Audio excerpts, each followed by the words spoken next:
This episode is brought to you by Lone Wolf Paintball. They are an amazing online supplier and have been around since the beginning of the game as Michigan's premier paintball field and paintball supplier since 1987. They are rapidly expanding into the online retail space and supplying everything you need to be the best paintball player you can be. They have got it all. Head over to lonewolfpaintball.com and shop all of your favorite brands. And they also boast amazing customer service and will have this out to you with same-day shipping, which is amazing. It's always nice to know that your stuff is on its way immediately so you can start to use it that very next weekend of play. Check out their YouTube, Lone Wolf Paintball, and their Instagram at Lone Wolf PB, and stay up to date with all of their deals and sales. Play the Game podcast is immensely honored to have them on board, and we cannot wait for you guys to check out lonewolfpaintball.com and become a part of their community. Major news alert, PTG. This episode is brought to you by HK Army, and they are offering the deal of a lifetime with $20 cases of paint to anyone attending the NXL Las Vegas from March 8th to the 10th. And that means any teams, regardless of sponsorship, can get level 5 exclusive tournament paint for only $20 per case, and the new formula is fire.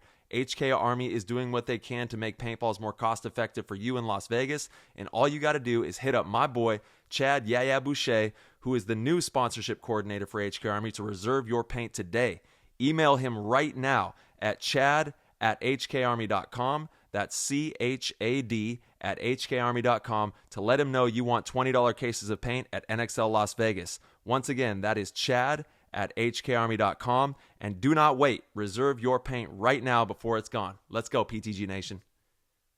Thank you all from the bottom of our hearts for the tremendous support with the PTG show. If you are enjoying these episodes and want to help with the progress and development of this program and connect with like-minded, hungry paintball players, then head on over to ptgpodcast.com, click the orange Patreon link, and become a member of the PTG World Discord chat room. And now back to the show. What's going on, PTG Nation? Thank you guys so much for tuning in and rocking with us. We're back again, just a day later. We are doing show after show for you guys. We have Sam Monville and Ryan Moorhead, two triple OGs, been in the game for a long time and had a lot to do with the new Lux Idol that has just been released. So they wanted to hop in, talk about the design process and the engineering process and really everything that went into making this incredible new marker. So without further ado, we're going to hop in the show.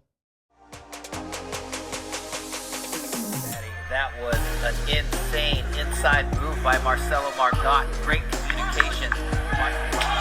And the crowd starts chanting Harmon. Great shot by all the guys. So Tyler Harmon saved that game. He came out with 2 wins. Marcelo Margot was on fire.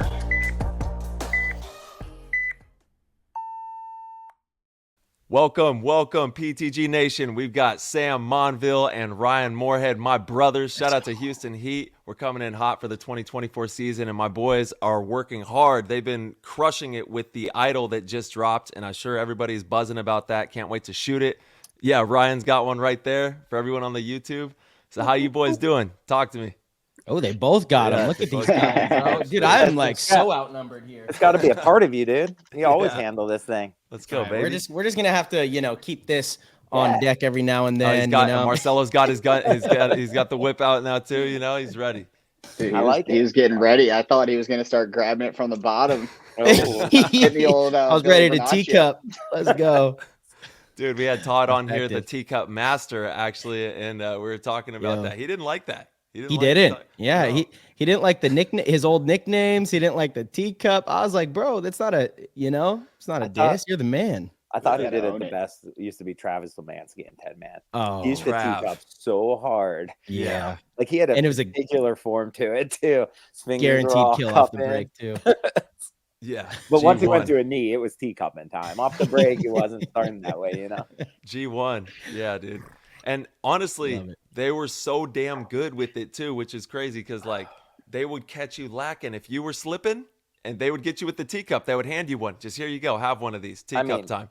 For sure, but it is crazy the skill disparity that it has been from that time to now. Mm-hmm. I mean, when I started playing tournaments, I remember looking 83. We'd look at 83 somewhere in there. But you'd look at pictures at Warpig after, and we got yelled at if we weren't just barely shooting like left-handed back then. Mhm. So it was like just transitioning to kind of two hands. And then the form was all over the place. People could barely run and shoot. I mean, they got people slipping, but it'd be a lot harder to catch people slipping with that poor of form now. What year do you think you would go back to that you could say there is, like, how far back could we go and say, okay, there's not that much of a disparity in the actual fundamentals, but there is in you know, theory of how to play? What year would that be? Originally, I would have said something like 2009, 2010, but I was recently watching videos from back then, and it's absurd. It's so absurd. I have to say probably 14, 15. Oh man, I love that you use that date too. Did you listen to the Oliver episode by chance? I'm like partially through it, but I haven't got it. There's a part in there where I bring that up about that 07-08 Ironman team, right? And I could see on his face, because I was like, you know, the players at that time would just kind of get spanked by the players at this time, just because there's been so much evolution. And he was kind of, they don't like hearing that. I know they don't like hearing that, you know. We were part of it too, though, so it's hard to argue that. No, 100%. But you just look at photos and you're like, okay, we played big. We just played a little bigger. You know, it's a little bigger. You could play a little bigger too, though. You got to remember, because the fields were so sparse, even back then, they were still kind of sparse. So you knew the angles that people could and couldn't shoot you out of. Now, like, bunkers are like 10, 15 feet apart. There's a lot more, and people can get lost a lot easier. So you knew when people broke wide. You knew when you could like cheat back off a bunker. So I don't think we were playing loose. Visually, we were loose, but we were tight to compare to the angles. Bows were out. No, that was bad. Out. I'm saying, like, as far as tightness of bunker. The hip into the can wasn't a thing back then. No. You know, I'm the loosey goosey guy. I'm not a. The can was a foot wider too. That's another thing. The snake beams were probably a good 10 inches taller. Yeah. The cans, the Doritos, the big Doritos now used to be the little Doritos. And then there's medium-sized Doritos. And then you go to Australia, and there's Doritos bigger than my house. I don't know what is going on in this thing. They're a monster out there. Oh, I love it.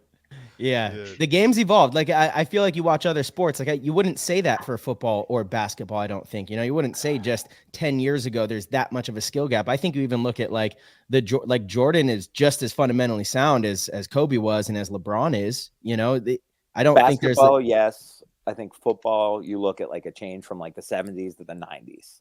That's like big enough. And then the 90s to the like mid 2000s, pretty big leaps in the way they played, and even like the physical bodies and stuff. There's a lot of changes there. But basketball, I agree with you. A lot more. You have to be a lot more technical of a shooter now, and being a big man to like bully people is as valuable now. But so there's little changes. I don't know. I mean, like the league MVP last couple of years has been big man. You know, they can Joel shoot. Embiid They can shoot though. So you need that certain kind of big man. I think. Yeah. In today's game. Yeah, it's true. Yeah, you definitely have to be more well-rounded. You can't just be in the paint. 2 points doesn't get it done these days. Well, I mean, you put Shaq on the line, you weren't getting 2 points out of it. So you know what I mean? Those are the differences. But like Shaq was those years he was Poor the best Shaq, player, dude. you know? Why is Shaq years catching he was the best player strays? in the league? I don't think that's catching strays. It's just the difference of how it's. Yeah, no, you're definitely right. Dude, I got to say, shout out to Sam Monville's wall here. If you go check out the YouTube, we got the boards on the wall. We got dope art. I'm loving that. And there's a gremlin above you. Oh, yeah. Probably got a gremlin at his feet, too. Yeah, she'll probably wander up here soon enough. That dog can't leave me alone. No, you got to bring her in the show. You have to. It's a must. You got her chained up? She doesn't have her chains on right now. Django right now, dude? Oh, man. Yeah. Come on. She's unchained, but you know, she'll mosey up. She'll hear my voice and she'll wander up and just not leave me alone. Probably sit right about here for a little bit. Shout out to Pug Life. It's one of our favorite parts of the show is having everyone bring their animals on the show too. We had someone had their cat on recently. Who was that? Oliver had a freaking rooster that was. I was gonna say gone the whole time. Just the whole time in the background. Or you're down in Key West. Yeah. A lot of rooster action going on. Dude, and he had one of his best friends was, you know, the rooster. What was his name? Chris, I think. Chris recently departed and moved out, and he's like kind of shaken by it. It's been big moves out there. Big rooster moves or big rooster moves. I don't trust those things since me and Chad George got lost chasing one in Key West. We got Oh, lost you for guys like an asked for hour in the middle of the streets in the middle of the night. We're going to catch this thing. And next thing we know, we're like, we don't recognize anything. Dude, and I got lost earlier that night. We were out there for Jason Trozen's wedding at the time. I got lost earlier in that night, and I was lost for seemed like forever. I had my phone was dead. I didn't know where we were staying, what the name of the place was. Back then, like, there's no chargers, nothing's open. I'm just wandering around streets in Key West. And then all of a sudden I see Chad and Sam wandering in. Like, it's probably 5 a.m. We're both wandering wrong directions. We're so excited to see each other. Oh, that's funny. Yeah, it's hilarious to think back even like 10 years, how much more difficult it was to navigate, when you're overseas or you don't have internet service. Like, kids these days have no idea what that You even were means. lucky when And then GPS still worked, so you could kind of follow Right. a dot without roads. I just don't know how people got around when we didn't have these phones. Like, how you seriously? You had a map. Yeah, it's in your impressive. car. I'm thoroughly impressed with the skill that it must take to pull out your Thomas guide. That's what they're called, right? Thomas guides. Yeah. And like navigate where you're going. That's insane to me.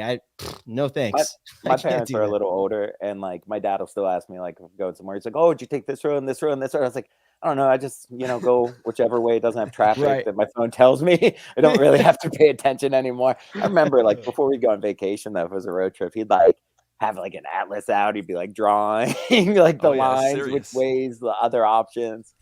Then they had MapQuest. Oh, MapQuest. MapQuest was a huge breakthrough. Yeah, it was a game reverse changer. those directions. I'm going the other way. Oh. Dude, if you were in control of the map, the physical map, that was a big job at that time. There was a lot of faith in the hands of that map holder. Yeah, it was. You had to be constantly paying attention. Don't let Chad George be that guy even today with the phone. Oh, you're supposed to turn there. Yeah, you were supposed to tell me, dude. I cannot wait. You had one job.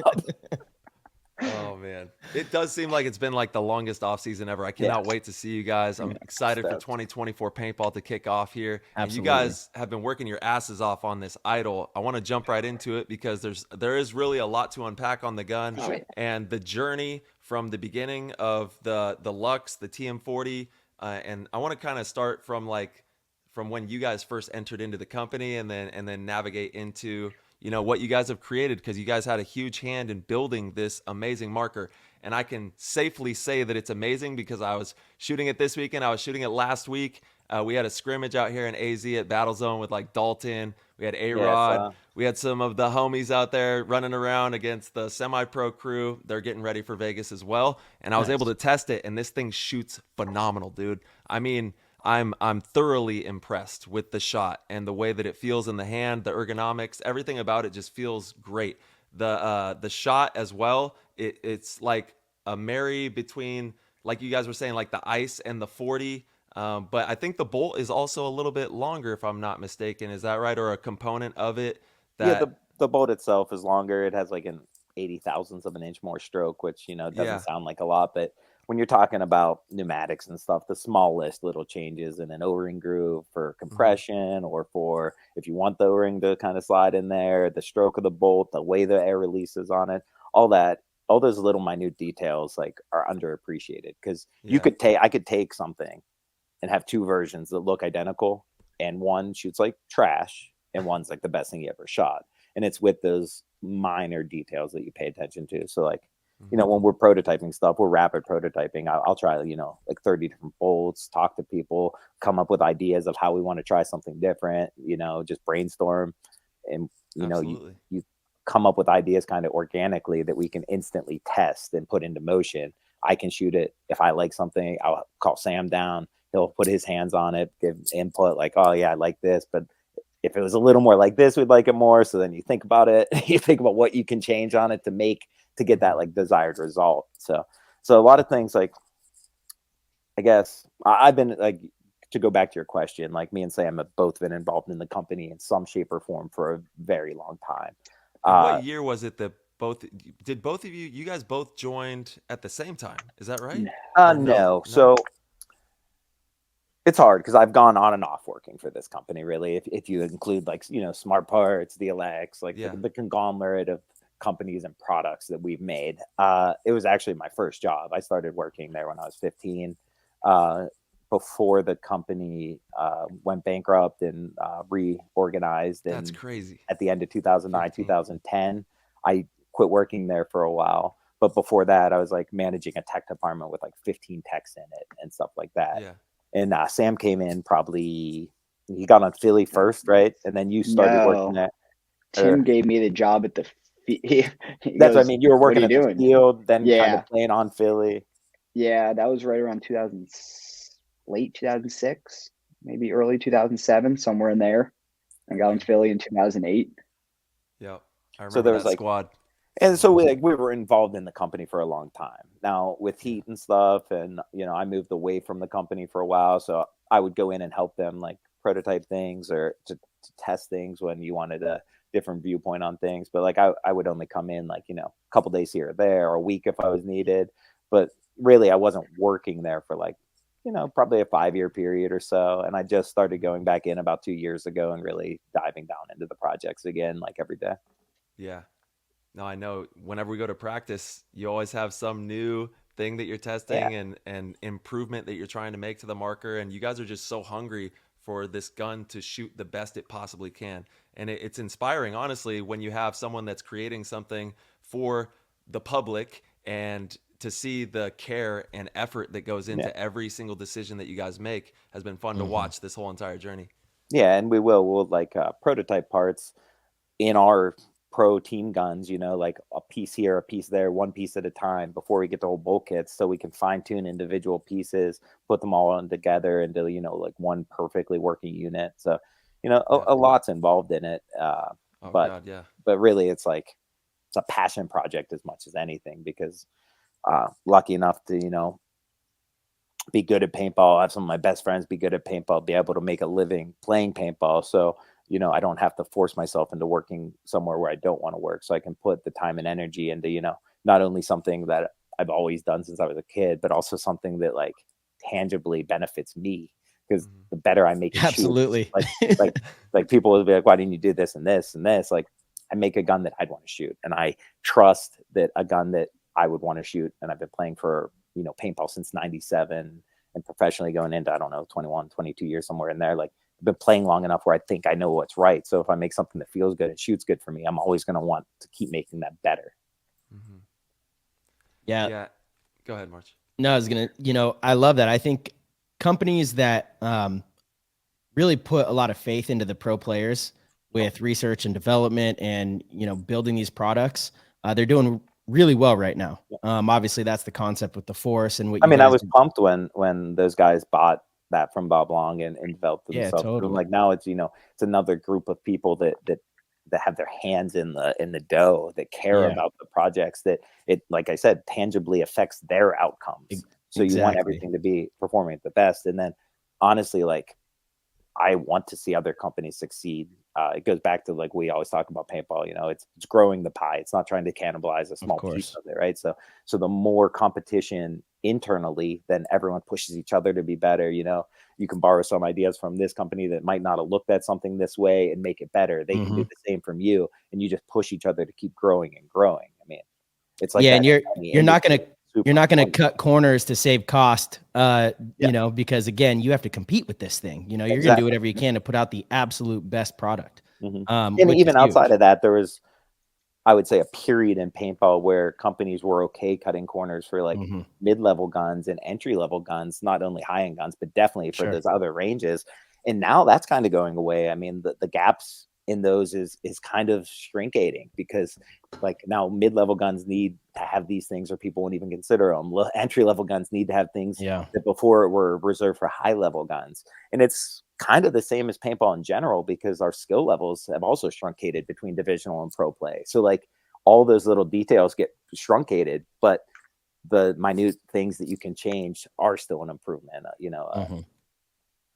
Yeah, and the competition is really good. You're right. That's with anything, right? If you're sitting at the top and everyone's buying your guns and no one else is, taking any of the pie or even growing the pie, then what's your incentive really to try to make them better? You'll be complacent. You become complacent as a person at that level. As a company, you can become complacent. So you always need, external forces and internal forces to pressure you. Of course. Yeah. That's how you make it happen. Sammy, walk me through like the last couple months of building this idol and what the madness it's been like over there. It's probably been crazy.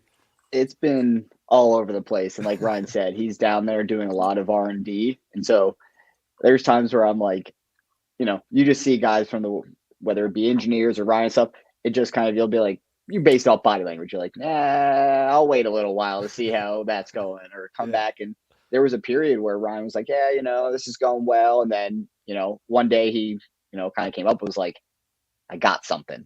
It's like, okay, let's go down. Then, we shot it, and, we weren't using optimal situations for it because, again, like you said, the bolt's longer and everything, but he's like, just don't worry about some of this other stuff. Just tell me how this feels. And I'm like, man, that might be one of the best things I've shot. Like, that is amazing. He's like, okay, then we know we're on to something. And it's, again, you're using prototype parts. So things that don't have anodizing on them. And correct, so it's a little rougher. And that changes a lot of things. And like he was saying, you get a little bit more grip on the bolt from one component, and then the compression's ever so slightly off. You're like, but even with that, you're getting a good feel. You're like, okay, we're on to something. Let's head down this path.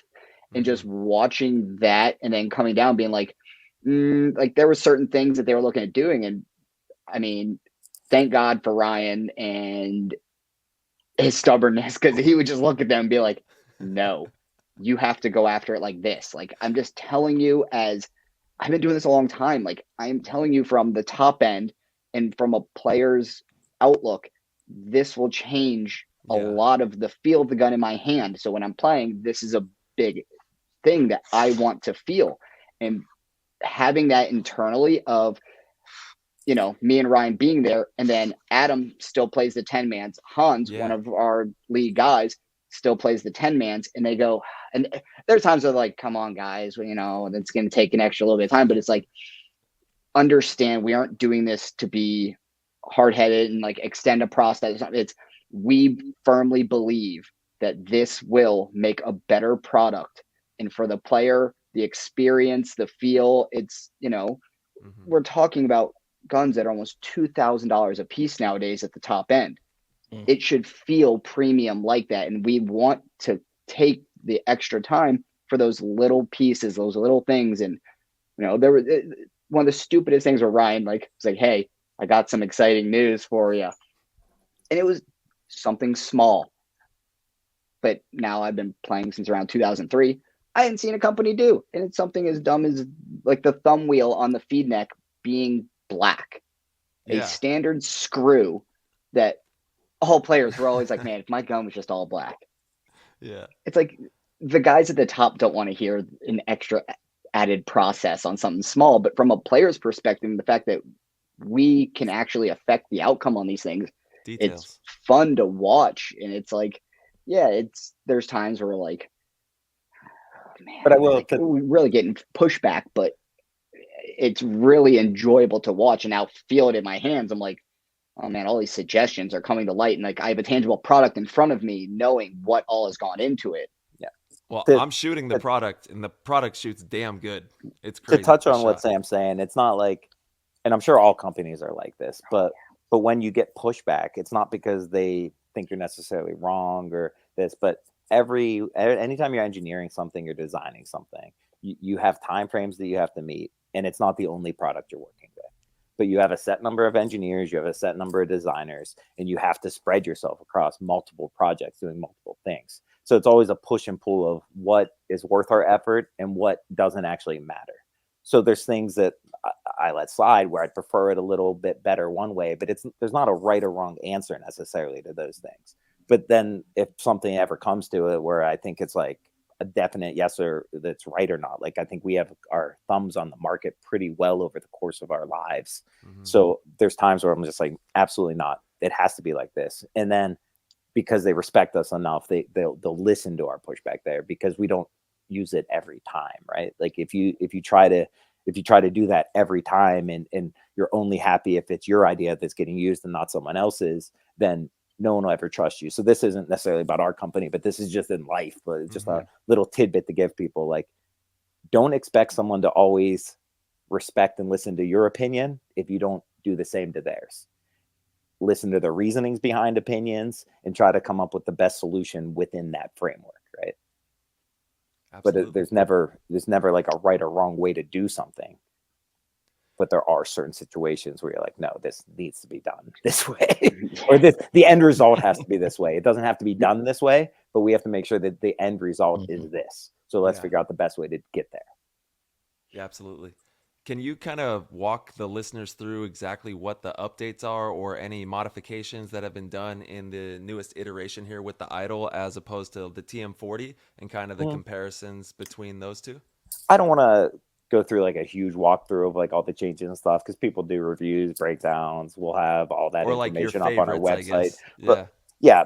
But like I said, the most important thing for me on a gun, period, and I would assume that it's the most important thing for you too, is it's the shot quality, the sound signature, I put as one thing, and then the ergonomics. And then within that, I want to make sure that everything is as easy for everyone who is in contact with this gun as possible. So that's, if people want to send it away to get re-anodized, right? We don't punch in the magnets anymore. We Loctite as few plugs as possible. We use clips to hold in magnets. So everything, you can take off everything without worrying about damaging it or having to machine a pin out or break a magnet out. Little things like that. Sometimes on frames, now that everything's gas through, if your frame warps a little or you dive hard or you didn't tighten something enough, you get leaks between. So like on the Era and the Lux in general, like we added these double O-ring posts so that now we could literally have it almost like an eighth an inch apart and it still seals everywhere. So if your ASA is loose, you're finishing the point, you're feeling your tank rattle around, but you're not losing all your air. Things that like, that seems like a nice feature. There is. They are nice features. We played at the ICC last year. Two of our guns went down on the hyperball field in a 10-man game when it was the wrong time because people dove hard. They didn't have that ASA tightened, right? It's a loss of, 20% of the people on the field. And when they went down, we didn't even have that many people on the field. So like those little things, you upgrade those, but you don't want people to see that, right? You just want people to never have to complain about that again. Sure. So I don't want people to be like, oh, this is an upgrade, because it's not. But now they'll never have the downside of have it happening. So now it's just the gun's going to be working more often, things like that. But like tangibly, like the feel of the gun in your hand, it's like the second most important thing to me to shot quality, right? I really don't like that a lot of companies have gone to rubber front grips and wraparound back grips. Like I like feeling metal. I like feeling something that doesn't have give under my fingers. I like feeling it cold in the winter. I like feeling it hot in the summer. I like feeling just like a strong surface that I know is going to be that every time I touch it, right? Like I don't. So like when we were talking about putting, they wanted to put a side screen on this gun, an LCD screen, a really high quality, super daylight readable. A lot of reasons for a lot of people that want them. Playing at a high level, you don't really need a big screen. So I wanted to make sure that putting that in didn't hamper anything that I care about, right? Like if the grips got wider, that would bother me, because since 2008, we kind of tailor-made these guns to fit our hands, to fit a range of hands, but like the way we wanted to feel it. We wanted the spread of the foregrip to the rear frame to be the same. We wanted the wraparound feeling to be the same. We wanted it to be thin here, but not super hourglass. Ryan, real quick, sorry, brother. Could you hold that up just a little higher? Yeah. Awesome. So for all the listeners, if you head to the YouTube, we got this thing looks really nice, dude. That looks clean. Yeah, it's a really deep polished black too, which stock blacks can be good or bad, but I was pretty pumped with how this one turned out. Yeah, so let's see the screen and the difference in the grips there. Yeah. So but I'll show you the back strap first, because I think that's cool. So like when they first were talking about doing this, they were talking about, making a plastic back strap, like a plastic and rubber kind of situation. I was super against that. I wanted Sam just popped the whole thing off. Yeah. So under there, the battery now is retained with this. Oh, sorry, my little computer's killing me. It's retained with this wire form. So it's a hard lock in for the battery. So in the past, some Luxes have turned off, and usually the reason for that would be the grips start wearing enough, and there was play in the front because the battery came in through the front, and the grip and a little tab was holding it in. And it was on these plunger connections, I'd say. And plunger connections are good. the issue you can have with a plunger connection is within vibration, you can even lose connectivity because it's not like one piece of metal that as long as it's touching the battery, it has a working range, which is great. But we changed it to like these leaf springs that no matter as long as it's touching, it maintains connectivity, right? And then you go away from using the grip to hold the battery in, and you go to having a hard metal tab backed up by a solid aluminum plate. Now the battery can never lose connectivity. So like we updated the battery connectivity, the solenoid connectivity, the vision connectivities. It's like all those little things kind of the same direction as the double post. These are still prototype grips. We're very particular wanting to get things right. So we are going to start releasing these guns with a better version of this grip than what I have here. They're in transit right now. I've seen them. They have really clear screens. They're good, but they're not perfect yet. So the first few people that get guns will have like a little card in there saying that they have a pre-production grip, and we're going to replace their grips for free in the future once we perfect it, because that version is shortly behind, but it's not here right now, and we want to get more of these in people's hands. So like my screen's a little blurry there, but it's still it looks clear. Oh, that's sharp. Yeah. And you don't hear mine talking Cleaner right than now. my iPhone screen with all my thumbprints. I'm not a big fan of the voices, so I have mine in eco mode. I don't know. Oh, dude, I was going to ask about that. I was going to ask if this version of the Lux still has full-on conversations with you in every language. It does. It does. Yeah, here. I'll put it on for you in a different language. I have eco mode on now, which people should be happy. It's green, I'm saving battery. Nice. I got no sound. My screen dims after 30 seconds to off. My LED button in the back's dimmed, but I'll turn it on in a different voice for you. What about like, can you remove the blue light and stuff so, it doesn't keep you up at night? Can you get fancy with that kind of stuff, So we left the LED always on, but you can dim it to different levels. Hey. But you don't want to ever turn that off because say someone takes their screen out or breaks their screen, turns their voice off. If that LED light's also off, you're kind of going in blind. You don't know how to do anything. So at least with this, I always have it where if you enter programming mode, the voice comes back on and the board lights back up. So between that and the changing LED color. So yeah, I'll cycle through this now. See if I can. There you go. All the I can't see on the screen, so hold on. Yeah, you got the bypass. Speaker volume. Tell me when I'm near voice select. Two more. There. One more. Boom. There you go. So I think I have Spanish in bank too, so I'll put that on. And then you just upload and it then through the tell back. me when I get to eco mode because I cannot see that either. Eco. It should be on the next page. Oh, okay. Two more. One more. Right there? Yep. Boom. Perfect. Dude, look at that teamwork.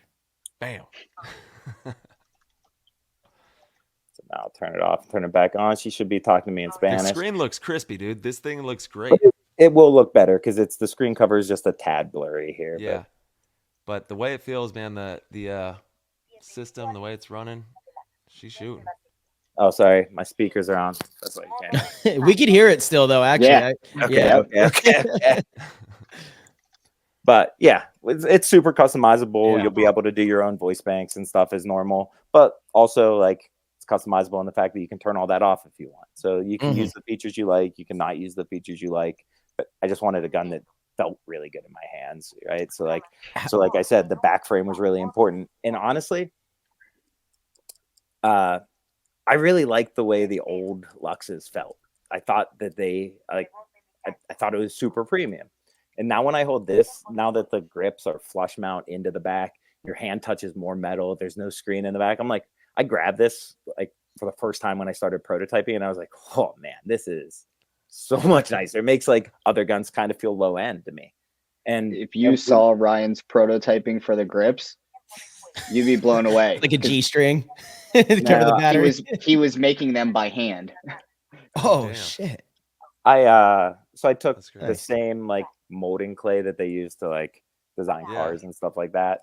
And I use that to, shape up grips in different forms. So I could take that, and not only does it like, cut nice and mold nice, but you can freeze it and it gets hard. So you can actually feel it in your hand without like changing the mold of it. So yeah, I'd make up like, 10, 15 different little grips, make Sam come down, pull them out of my freezer down in my office. He'd be putting his hand on and be like, it's cold, but it's nice, I guess. I hate this, I like this, and you work your way in from that. And then we also like we have a full rapid prototyping machine shop in our offices. So like 2 steps outside of my door, we have a ton of different machines, 3-axis, 4-axis, CNC machines, just pretty much a slew of everything you can need. How many people total are at the office? Not as many as you'd think. We all wear a lot of hats though. If I had to guess between like assembly and stuff, probably like 30, 25. Oh wow, okay. That's a decent amount though. Yeah, that's definitely still a decent amount for sure. We do a lot, it's DLX with these guns, it's all of our other level of guns, it's all the freak barrels. We have a full different company, Scout Air Guns, where we make extremely high level like pellet and air rifles, competition grade. So like cool. Like I said, we have a lot of different things on our table that we're always working on, but it's nice because when you have your fingers in so many dishes that you get to pull from this and pull from that. And like, your products and your projects start like molding into each other because you pull the best things from each one to give to the other one. You're not making the same product, but you are, each one of the products is benefiting just as much as the other one. Mm-hmm. Dude, I hear you walking the trig over there. He's ready to go. You know it. This trig is nice, right? Right? It is. It really is. Sam can attest to how many triggers I would draw up, bring up to one of our engineers who works with me with the triggers. We'd computer model it, 3D print it. I bet don't like this, go up, change it, show them the changes I wanted, like how many thousandths I wanted something different, the angle I wanted something different. I'd go through like 20 different trigger designs until I get the trigger that I exactly want, where it feels good with the frame that it's in, it feels right with the gun, your finger set right. It's not too much of a journey away from our stock triggers have been for the last 14 years or whatever, but it still is different and better. So it's like every little feature like that, even like the red cover. Like I think the red cover on this gun looks kind of weird. I think you'll get used to it eventually, but like it became this. I personally love that feature. No, for sure. But like when you're trying a bunch of different ones, you're drawing things, you're printing things, right? This originally had more finger grooves up, right? And I didn't like the way it kind of locked me into certain positions, but I did like how I could hold the gun super strong with it. So like, I take the best of both worlds. You get rid of them to give your hand some like freedom of playing room up here, but you lock in the bottom fingers and you can adjust down to it. And we tested that, for weeks on weeks, like between me, Sam, giving it to other players, because we have a lot of people in the factory that might not be pro, but still play, every weekend. And I want to get this in a range of experienced players' hands so they can feel it and be like, oh, I like this. This works for me here, or it doesn't work.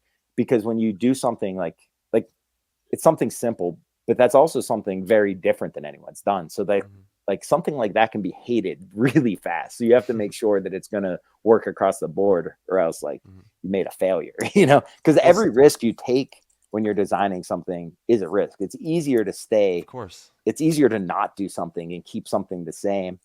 Oh, absolutely. And people will say that about our bodies a lot, but we hearken that to like, a well-designed car. Like you want a Porsche 11 to look like a Porsche 11. I don't need to have flames on this one and dragon scales on this and lightning bolts on this. Take it easy with the dragon scales, bro. All right. Nothing's wrong with them, but I'm saying I don't need to feel the need to change it just to get someone else to buy it. Like I want to change a lot of the other details of it. Small things that can make you feel a lot different in your hand, but you want to look at a Lux and think it's a Lux. Like you want to look at a Porsche 911 and think it's a 911. I think the Lux has always looked incredibly luxurious. It does have that high end appeal, aesthetically. It looks really clean. It's always been that way from the first time the gun came out, which was what, 07? 2008. 08? 08. Yeah. So, I hear you. It's like a Rolls Royce, right? Yeah. You know what those are going to look like. You're not going to be like, oh, you got the new Rolls Royce, but it kind of, it has the same silhouette as the old Rolls Royce. You sure you want that? Yeah, I do want that. That's exactly what I want. Yeah, you could get a 20-year-old Rolls and it still is like, it's kind of timeless. Yeah. Yeah. That's true. How is people? It's the silhouette. Yeah. But I want people to look at it and know that it's a model change. Right. Of course. I want them to know that it is still of that model. Yeah. Right. Now, how about the air efficiency on this one? Because I know you guys have had like two different, right? Like one was super air efficient, and the other was just kind of on par with the other so guns. Our last gun was really air efficient. The other ones before that, were on par or sometimes even a little under. Like the Lux Ice, which was probably my second favorite Lux I've ever shot, was one of our least air efficient, but it shot probably shoot the best. Well, yeah. So this one, our guns are just as air efficient as our last gun, our TM40, which was our most air efficient gun. We didn't work to try to improve that at all. I really don't think that's necessary. So when you're talking about like engineering hours, testing hours, prototyping hours, like you don't want to waste something on something that's not really important anymore. And it's not important to me to get better air efficiency right now, but I wanted a better shot quality. So the air efficiency is going to be like almost ball to ball the same. Like I could do 10 air efficiency tests with any gun on the market and get you different answers, because if I don't match the paint, if the paint's oblong, and stuff like that. So like air efficiency videos are what they are, but this gun is as air efficient as any gun on the market. And then I wanted to bring up with the trigger, I always bring my gun to you because you're Crispy the Trigs, master baby. That's right. And I didn't know you wanted to let the world know about that so soon. CrispyTrigs.com. Too many people already know because of you, jerk. People are always like, "Well, you do my trigger?" I'm like, that's a business. I'm telling you, that's a lost art. I know, but it really is a lost art, and you're so good at it. And I have a hard time justifying charging someone to wiggle a few Allen keys around, but I'm telling you, they would send them. They would send them, man. But I'll tell you what, this gun is coming Crispy Trig equipped, because we're making a I did the trigger the way I liked it, and then we make a fixture so that all the other triggers can be the same as that. So.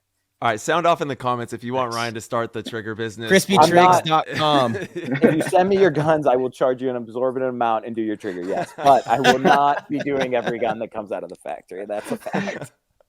No.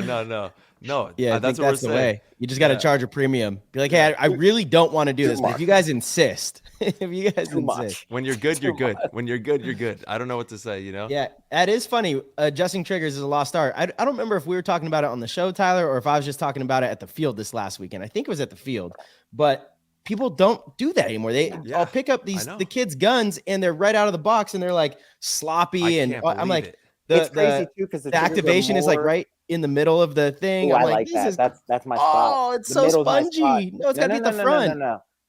Got to be at the front. Disagree. I don't like coming off my trigger just a little bit and not being able to shoot again. I have a good reason. Yeah, I'm listening.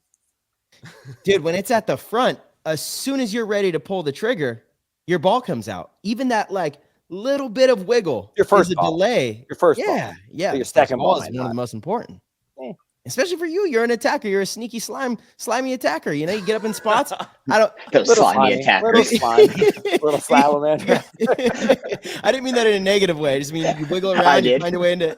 But like that's it. If I got to pull my trigger an extra 10 thou, I'll take that. Hey, listen, I'm throwing my body around a lot more too. So if it's right at the front, just the jostle of the ground when I hit the ground might shoot it. I don't want that. Like I like it just, right where I know it's going to be. I don't keep it too long so it's not squishy. I don't make it too. Well, the triggers themselves are just so, they're squishytrigs.com. No. Mine are crispy. I said I don't make them. That's not crispy. Crispy's at the very. Sam, what's your take on this? I make mine. It's awkward. Not that good. No, and it's because of the way I hold my gun. Like and the way I shoot left-handed or right-handed is so absurdly different from handed. No, that's literally how I shoot left-handed. Get them out, left-handed. Judge. I pull my. You're nasty, I go like though, this, bro. Who cares? Yeah. Right-handed. I only shoot with one finger. Yeah.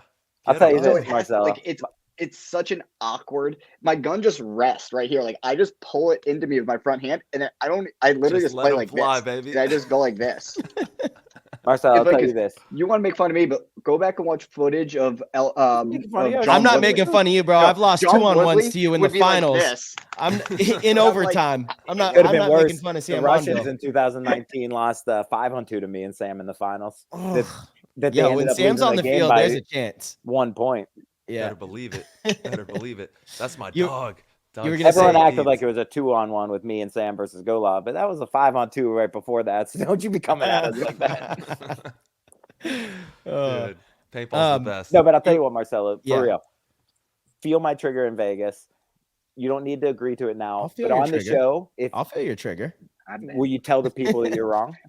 If I'm wrong, Yeah, that's all. only if I'm wrong. all What I do you want. mean? Will you tell the people? And if you're not, wrong? you can call me I up and doubt I'll it. say I was wrong. Why don't you know? The good thing is I don't think anyone could be right or wrong in this. No. because My personal right or preference. wrong is I think Yeah. that you will like my trigger. Oh, I'm man, not that's saying a that hard. your That's a trigger hard and my trigger is bargain. right. I'm saying that I know that you will like it. That's a hard bargain. I'm so committed to the activation point being at the very front because that to me is like in gunfighting when I you're. know. That's But I such trust an your important. honesty. That's why I trust Yeah. that you'll tell. Okay. The people the All truth. right. I will. Hey, if I look, if you upgrade me and all of a sudden I decide I want to have the sponge job Yeah. on the sure. gun, I'll tell you know, this. I've had about like I've done everyone's on my team's guns, and Okay. 90% of them will go, "Oh, could you do it a little more like this instead?" And I'll do it, and they'll be like, "Can you make it the way it was?" I was like, "Yeah, I will put it back to the way I said it in the first place." All right. Ryan's I'll gonna keep get an open everybody mind. I'll on keep an his open mind. triggers and his pads. The pads are right. That's gonna be the thing. Pads are What- right. If your what body pads? can handle it, the Ain't pads no are right. pads. Just the right amount. I don't know about the pads thing, man. How do you do it at Cup? That's Okay, so for everybody that grass doesn't know, because there's a lot of people that probably still don't know this, Ryan wears pads. He does. Thank you. They're minimalist pads. It's a and layer. they're- He layers. they're He layers. He doesn't wear pads. they're- it's So not the pads. arms I It's layer, not the pads. knees are a minimal pad. And Okay. Yeah. when originally people were like, "That's not a pad," they saw it, whatever. But now, like, half of our team wears the knee pads I wear. So if 50% of the people converted over, that counts as pads for them.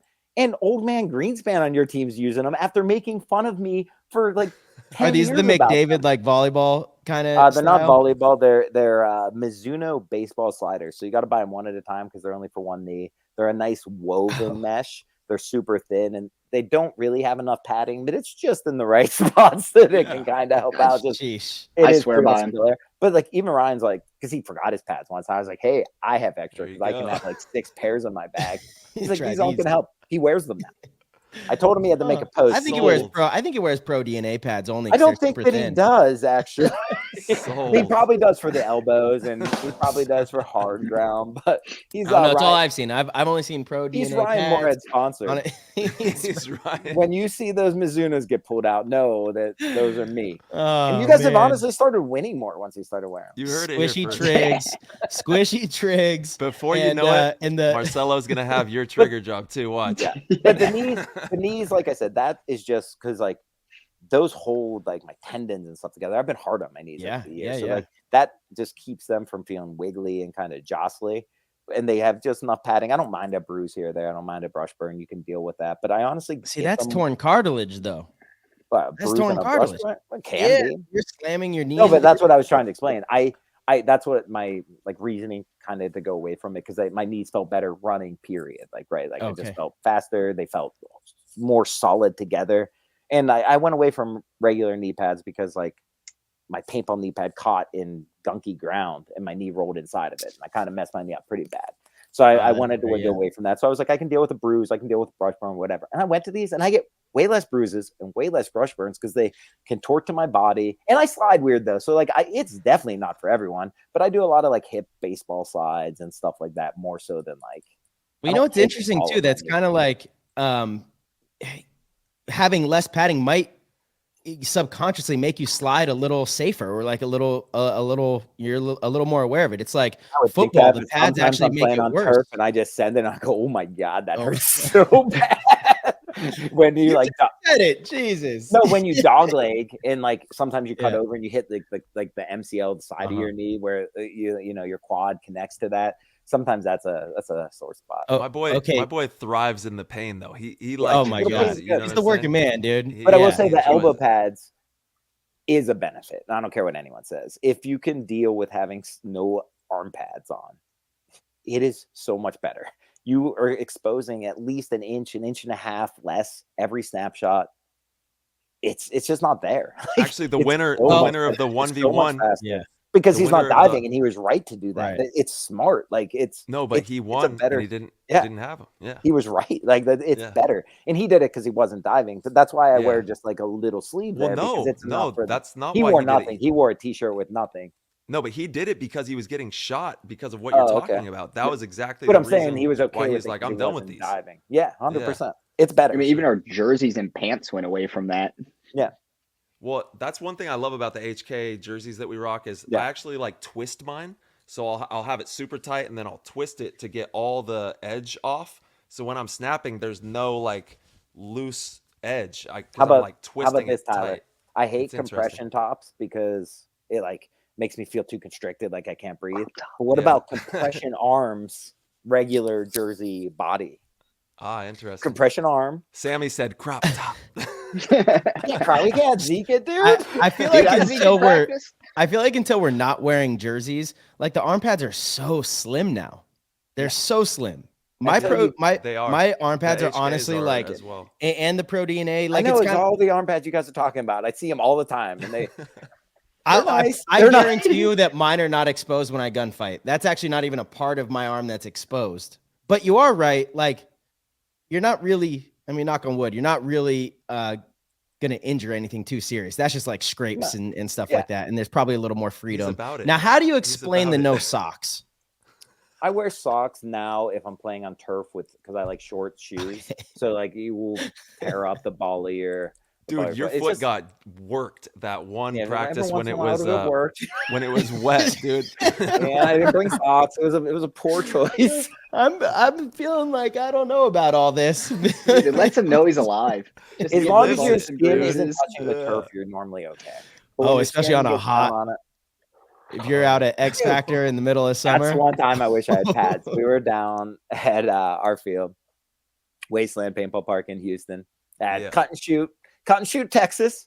Yeah. Good name for a town, Let's right? go. Cut and Shoot. Cut and Shoot? That's the name of the town? That's right outside of Cut and Shoot, but basically Cut and Shoot. Okay. But we're playing, and it was like one of those days where the turf's probably like 170 degrees. It's 110 out, humid, all the black rubber in it.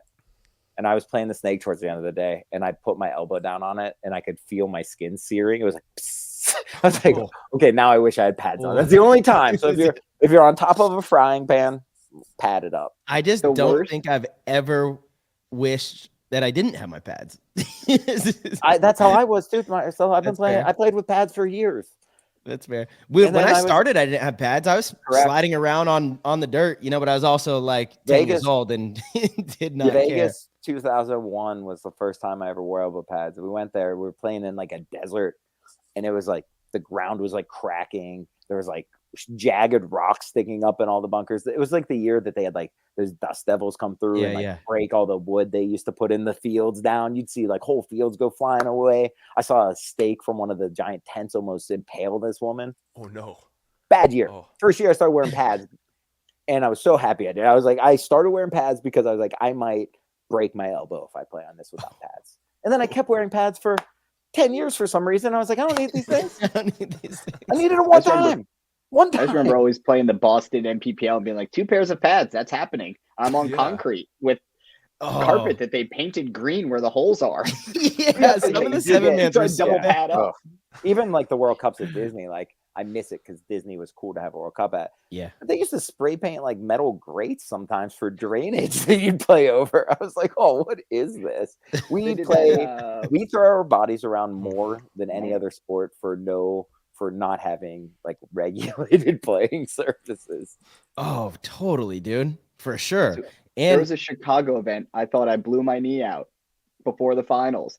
And I looked at my dad and I was like, hey, can you look at this? Like, how's this looking? He goes, dude, you got to get that looked at. And I go, I got one more game. We'll see how it goes. And I just asked you to look at it. What do you want from me? I was like, and then I just didn't say anything to anybody. I was like, nope, we're going to get through this. And they're like, we think we're going to have Fedorov, go wide instead of you. I was like, I think that's a good idea. Nobody knew. And then afterwards, like we won stuff. I went and got looked at. Doctor's like, okay, well, you just aggravated. He's like, you can I can see you've already damaged it previously. He's like, what do you do? I was like, play paintball. He's like, what is that? I show him a video. He goes, are all of you broken? Are all of you broken? I was like, absolutely. I was like, that's just, it's really just push through. And you just, after the event, you just lay down and go, oh my God, I'm so exhausted. Everything hurts. Like, and he's like, all of you are going to be in wheelchairs. It's like, I expected that. For a non-contact sport, there's a lot of contact. Oh yeah. Especially in practices. You're throwing your body on the ground, sometimes multiple times a point. Maybe not in some of the positions you guys play, but putting a weight on your back to do it. But yeah, with the Hey, weight on when your you back, guys like, die, really we have to fill into the spot you just dove into, So like we got to yeah, dive into that spot, you know what at I half mean? pace, kind of waddling That's down. called timing, Ryan. That's called timing. I know, it's how I made my career, Sam. But honestly, there's nothing I'd like more than to get like a combine physical by like a true NFL team to just know what my body has, because they find everything in this. I'd like them to be like, yeah. how are you? How do Yeah. you work? Because I think they would. I think they'd look at my knees and my arms and my Like, you haven't shoulders been and my wearing pads back. for how long?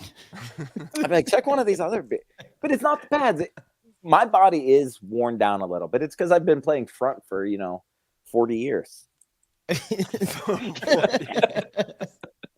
Man, he's been in We'll the go that. trenches. You in have the been in the trenches, man. OG, one of the absolute OGs, dude. Still doing Hall of Fame. Hall way of to- Fame, Oh, yeah. wild man. Yeah. 100%. And Sam, too. I mean, both these dudes have been in the damn trenches and are two of the most decorated. You guys have won the biggest tournaments you can win multiple times, and not many people on this planet can say that they've done that in this craft. I think it's easy to forget what some of us have accomplished, because like if you look at like you, Tyler, Sam, me, and like our peers, we've played this sport at a high level for longer than people play sports. So you kind of discredit it yourself.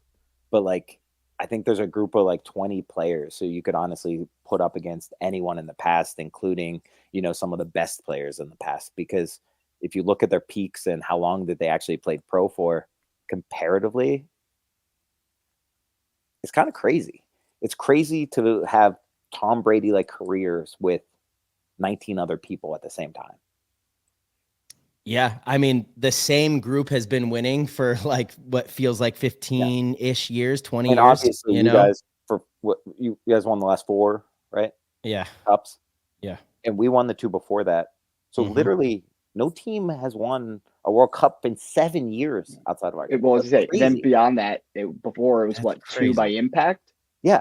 So it's like the People same three teams teams can go have 9 won. years. It's almost a decade since It's like the same group of experienced, players that have been around for those 20 players. totally. That's what I'm saying. So it's easy to discredit anyone's, but like I look at any one of our careers and would put them at the peak of what paintball is because of that. Like not mine in particular, not yours in particular, but any one of these like 20 players, like I have the utmost respect for, because not only have you been consistently one of the best players in the league, but you've done that through so many renditions of the game, so many formats, so many different teammates, so many different coaches, so many different everything. You're adaptable, and not only you're adaptable, but like a lot of times, like we're the ones that have to change the things that are, and other people push us into that. Yes. Yeah, dude, I so agree with that. I feel like the conversation of like, who's the best player, I really think it's kind of like 20-ish players, 15 to 20 players that any given Sunday, it could be that player, and they have been that for the last like 10 years. Right. Like, and at the end of it all, it's like, you're right. That's the group that has done it the most consistently, which is impressive. And consistently high peak over time. That's totally hard to argue with. So yeah, absolutely. My favorite is looking at it of when we were on Philly, you were on Ironman. If you take the players that are still playing from those 2 teams, where are those players now? They're still the top guys. Like it's not There's like not many from that Ironman team, man. It's like me No. and Mouse. But then you start looking at other guys from some of those teams that were decent, like some of the infamous guys, stuff like that. They're still around. You're like, well, these are still some of the top guys. Like it just, you start going through and you're like, experience prevails in this game. Yeah. And it's again, and like I had put something on my story the other day about, but it's not just experience, it's being able to about that. Oh yeah. No, that was a really good Tortorello. Story. He's one of the greatest NHL coaches of and all I hate time. Tortorello, and I had to be like, I don't like him, but I like him but he literally was talking about that, where he's like, the changes of the game and like how players, he's like, all his new high flying skills players and blah, blah. And he's like, dude, you guys don't know nothing. He's like, you don't know the actual game, and you need to respect that and learn that and earn your way into these other guys' level of things. And that's something where, I get hard on, where I'm like, dude, you can be the most athletic dude on earth and have the greatest snapshot. But guess what? Marcelo's knowledge to just say, dude, that guy's going to go shoot the gap. And you're talking about someone who is but you're also talking to someone who's athletic, still athletic, keeping their shape. Absolutely. So I'm saying, like, they started with all the benefits and only have gained the knowledge to just put the cherry on top. Yep. It's just hard to, like, when people are like, what do you have to do? It'll be like, you have to be solely invested and singularly focused on being the best, or you'll never be even in the ballpark. Mm-hmm. Absolutely. And it can't be just in the wind. It can't change. You can't be like, I put 3 years in this and didn't get it. No, you have to constantly do it. You can't achieve it and think that you achieved it. You have to achieve it and be like, no, I have to make sure that I keep achieving it, that I keep pressing it. And if you don't always have that mindset, you'll never be one of the greats. So it's like, if you quit and you think that you could have been, but you just didn't have the effort, you couldn't have been, because that's the reason you quit.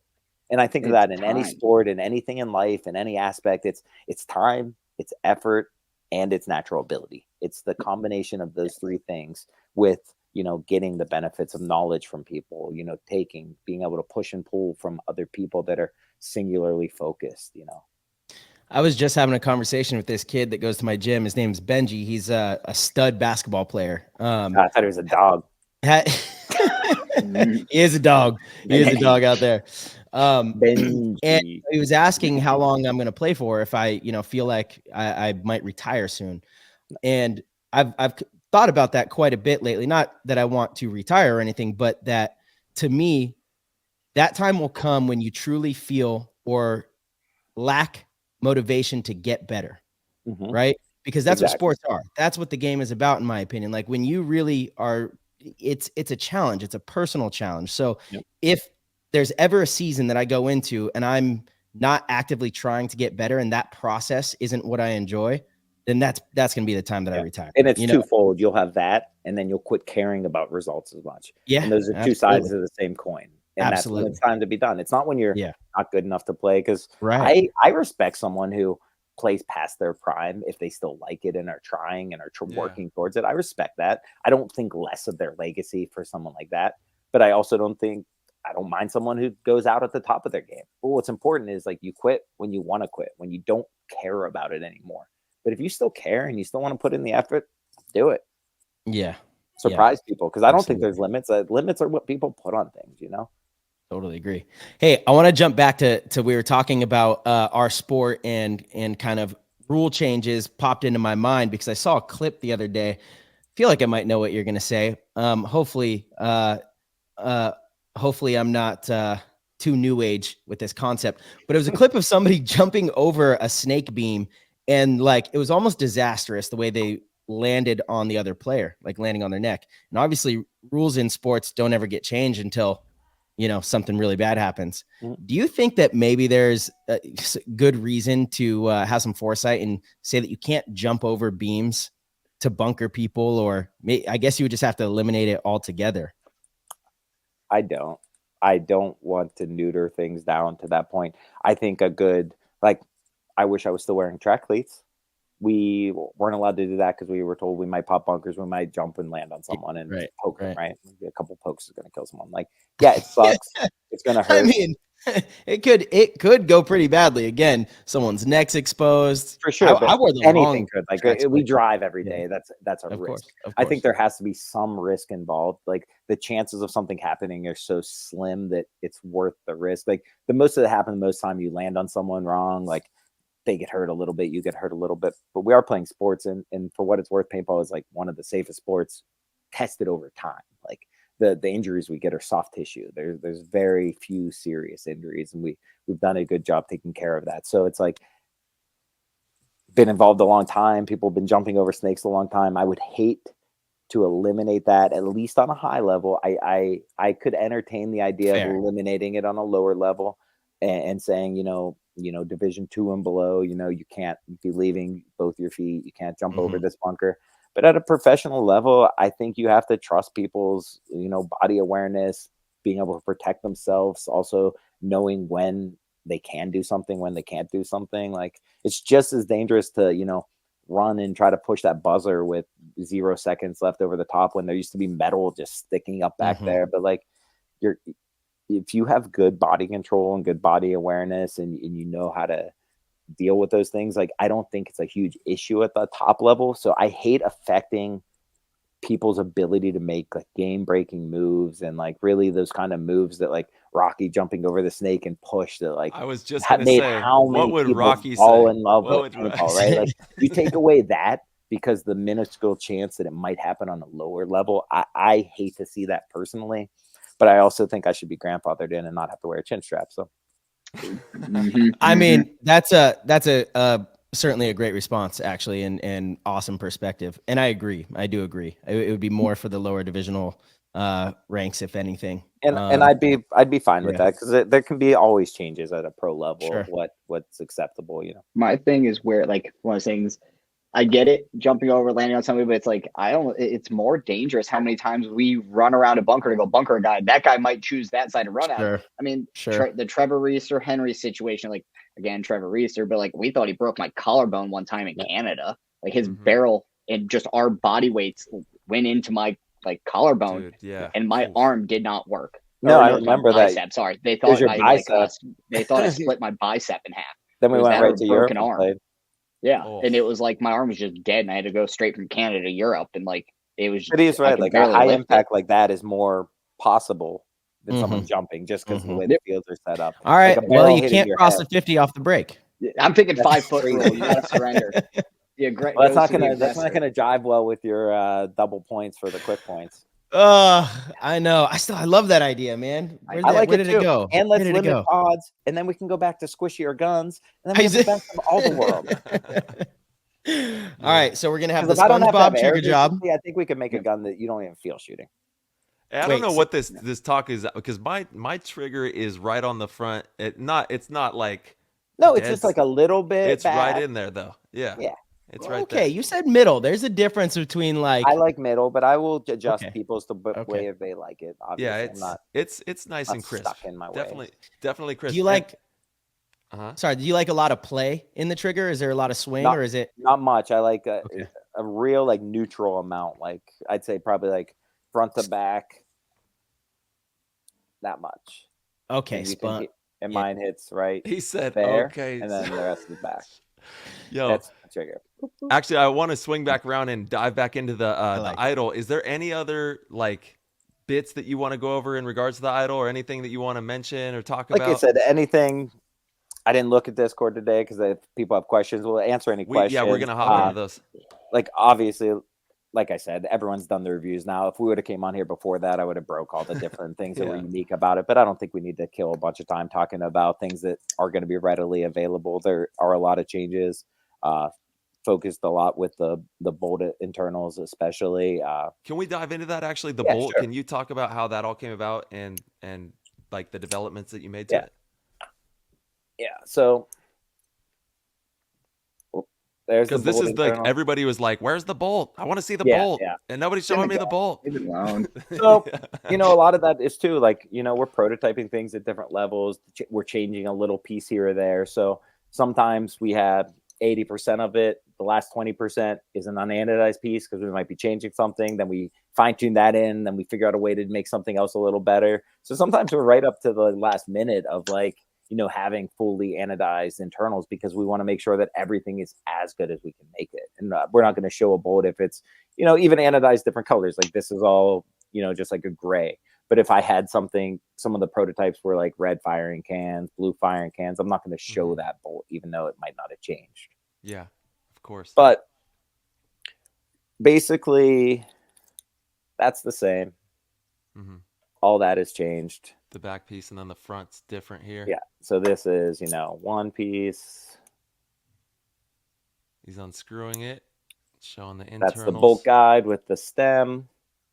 It has a different flow path than the Era has. But the Era, so a lot of people say it's like, oh, like you borrowed a lot of ideas from the Era for this. But you have to remember, we're developing these products simultaneously, right? We have multiple releases we're going to put out. Now, I will say that If it most works, it everything, works, everything that went into the Era was stuff that was intended for the Lux. And we were going to do different stuff for the Era. But we like the way this stuff works so much, we weren't going to dumb down our mid-range marker. So we figured out ways to make it a little cheaper with machining. Some of the things are a little simplified. But overall, we want it to really work as well as we can. So we're not going to put in an inferior product. That doesn't mean that stuff was designed for the Era. Really, most of it was designed for the Lux, but the Era had less changes than the Lux. So the Lux had to have a lot more engineering, a lot more back and forth with shops we work with in-house prototyping, with, even like I said, with the grips we're making in Taiwan with our mold shops. Like there's just a lot of changes more that went into the Lux than the Era. So the reason that you saw like a really good bolt kit in the Era is because we developed it for the Lux, and then we made it better, and we took more time to keep enhancing it for the Lux. But like I said, on screen, it's hard to really see a lot of these differences. But the main ones that I can visibly show you is the bolt guides, apart from the TM40s, now have this long stem on it. That does two things. The air kind of releases out of this as the bolt goes forward across these O-rings. Different stages of air hit the bolt. It accelerates at different rates. But the biggest thing about this stem is it allows our ball stack to be always in the same spot. So it basically gives us a flat face bolt without having all the negatives of a flat face bolt. Even soft bolt tips, flat face bolt tips, the biggest negatives you have is restriction of volume as the air hits the ball, right? But the positives they have are aligning the paintball much more true. So your stack is always completely vertical. As soon as you have an indent and you have small paint, bigger paint, your paint will shift. And that means your second ball shifts forward or backwards of it. And as your bolt goes forward, your bolt can hit that second ball. It can shoot it up, causing jump. It can also kind of cause micro fractures in that ball. So then when it loads and then the air hits it, you see like a barrel break. And you think, oh, that might have been a poorly sized barrel. But sometimes it's because you actually had micro fractures in that paintball from the way your gun was operating before the full blast of air hit it, right? So this bolt guide extender allowed us to have, like I said, all the benefits of a flat face bolt with none of the drawbacks. And then if you can see the face of this, I don't know if you can see, it has, yeah. So this is designed that way so we can have as much surface area touching the ball at once, but also create no suction. If you don't have different grooves cut in there and stuff like that, you can actually create a positive suction from the ball, and that can affect the way the gun shoots pretty dramatically as well. But you want as much surface area as possible so that it's directly flat against there. And as the air releases out, it's a smooth, gentle blast on the ball. So it starts accelerating evenly throughout the barrel. Another thing we did for that was we added stroke. And by adding stroke, we put this skirt on the bottom of our bolt, which slows down the air delivery to the ball in its final stage. So that releases air on the ball a lot smoother as well, kind of just reducing those micro fractures on it. Now, we didn't want to make our body longer. We like the ergonomics of the gun. So in order to make the stroke of the bolt the way we wanted, with all the features we wanted, we had to shorten the size of the fire chamber, shorten the size of the spool. The way we direct air through the full, like all of our airways are thoughtfully designed. Like if you have an airway that comes at a 90, it drastically changes the pressure as it happens, right? If you have it smooth and angled, I'm probably telling too much things, but good engineers know this. It is what it is. I don't really care. But like the competition will only make you better, right? Yeah, for sure. Like I said, but like all these minute details, whether it's like the direction of the air hitting something, the size of it, sure, it all makes huge differences. So like visibly, not a ton of changes, but functionally, there are a ton of changes. And when I say it, like even Tyler said, it's like squishy, kind of like an ice and stuff.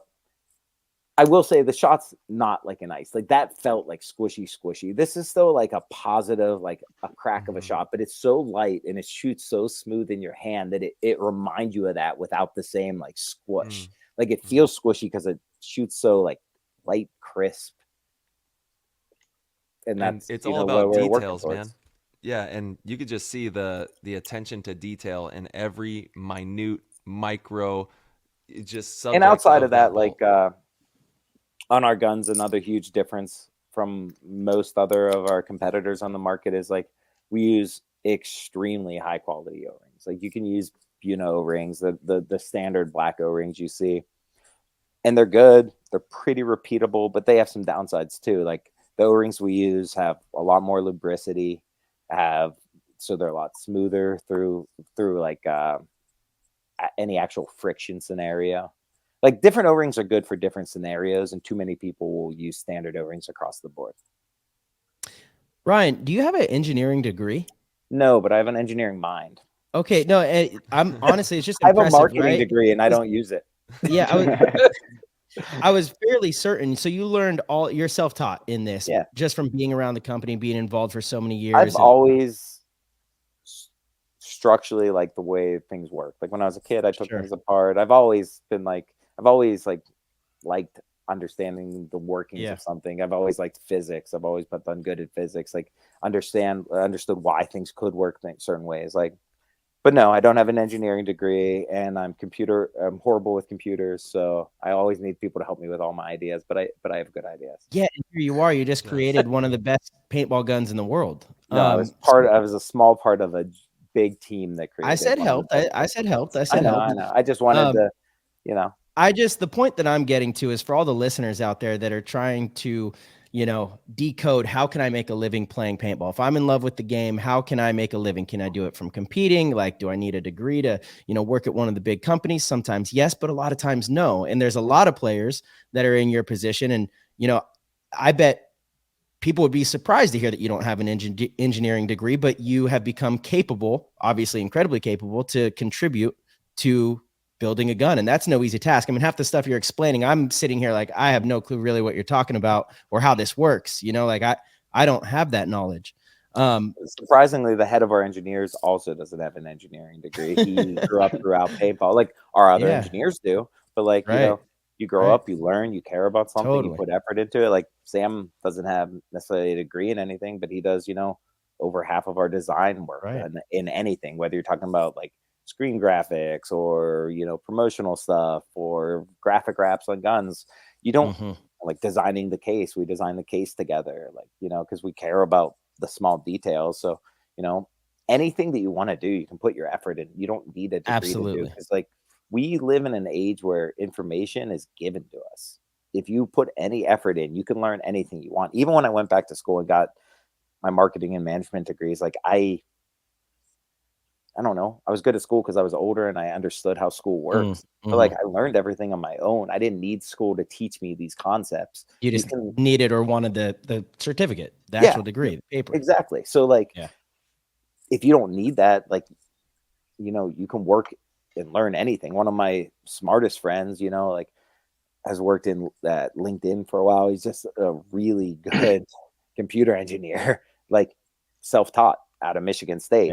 He taught himself how to run their website at Michigan State, and then got offers from like Google, LinkedIn, Facebook, every major tech company there is. And he didn't have a degree to do it, but he put in the effort to learn whatever he wanted to learn. And I used to think school was really important, and I still think it is to some degree. But learning is important. Education is important. That's the degree that it's important in. And certain institutions still cared for that more. But I think we're transitioning out of that. And as long as you have the knowledge and have the energy to put the effort in, I don't think that's going to be as important. I don't think it's as important now, but I also don't think it's going to be as important in 20 years, Yeah, I definitely agree. And, again, just to kind of round out the conversation for players that are, trying to figure out how to find their way or make a living through paintball, if you can work hard enough and become good enough to get picked up by a pro team and do a good enough job of building relationships and building your brand and, being a good role model in the sport, not something that people don't want to be around, you're going to have tons of opportunities with a lot of these major companies, and it won't just be a playing salary. It'll be, marketing, design, engineering, all sorts of different hats. And whatever your passion is. Yeah, absolutely. And so that's something that I don't think Tyler and I really talk about enough, is like that possibility, and you guys are living proof of it, which is paintball is awesome. Real business. So any aspect of that you could do. You could be a good manager and manage one of these companies or one of these departments. Like you can transition any life skill from any other industry into paintball. So if you want to be involved in it, you can. You might make less money. Jared Lackey, he's right now. But I think paintball's on a huge growth spurt, Like, Agreed. So Jared Lackey, if he was working for Nike, make more money. Well, he just got picked up by GI. I know, that's what I'm saying. But if he was working for Nike, he'd make more than GI. But he cares about this, and he puts more effort into this. And as this grows, the growth for him is exponential too. Yeah, I Because gotta like give. we control the growth, not only of what we do, but of paintball, and that's pretty cool. It is amazing, man. I got to give props to Sammy and his design work though, because Sammy Sam has crushes some of it, the dude. sickest designs. Wait till you And see his gun this year. I know it. They're always next level. This And Is this then, the Viagra gun? Yeah, it's one of them. That's It's one of pretty them. hard. I'll say it's hard. hey, It's hard. listen. Sam You plays dog. hard. Sam plays hard. Sam all right, plays hard. We're getting in he's there. out there. He's trying to get it. He balls You know what I'm hard. saying? Dude, I saw him beat Mouse to the Snake with 12 pods. that's actually a true story. There's footage. It was the Winter Classic. He It came hurt over to him. Chad. It He was hurt like, him. "Oh, that you were Chad, you beat." faster than him. You're like, "That was Sam." He's like, "What the?" That was my favorite. It was Sam to tell him ever. It was Sam. Well, Sam, Dude, you that also was have the sickest like monster truck themed HK Army gear that Dude, you he's dropped got- your line. Yeah, He's got a monster truck fender in his living room. let's go, dude. Got a little piece of Gravedigger in there, you know. No way, is it? Yeah. You got, you know. Yeah. You know Pops. What? You know Pops. Yeah, He's like the head mechanic for Gravedigger. dude, you have the Gravedigger. He's got a piece. fender in there, baby. Bro. Oh my god, that's legendary. Let's go. Yeah, if you didn't know, head over to HK Army and check out Sam's trucker. That's what we haven't trucker- got it up yet. I'm working on. There's one more that I want to throw out there. I got a little the little '90s nostalgia line that I've been kind of putting together. Got a nice Dale Earnhardt. Nice. Got some nice Gravedigger. Got some Stone Yeah. Cold Steve Austin. I'm working on throwing a little Mick Foley in there for the people. Yep. So that'll be a good one. Is Man, that's gonna be dropping soon? Can't believe you Hopefully. didn't look at Mick Foley Okay. at the airport the other day. Huh? Yeah, don't bring that up, Ryan. That's your fault. He was there, and Ryan just waits till we get down to the escalator. He's like, "Was that Mick Foley back there?" And I'm wearing like Oh no. a Dudley I knew Boys it was 3D too. I was shirt. like, that was. I But was like, "You didn't say Oh. something." Oh, it seemed like wrong. He was busy. yeah. he that's was true. busy. That's true. So, fellas, what have you guys been doing to get ready for this upcoming season? It's 2024. You know, Kobe year. What have you guys been cooking besides obviously creating the new gun?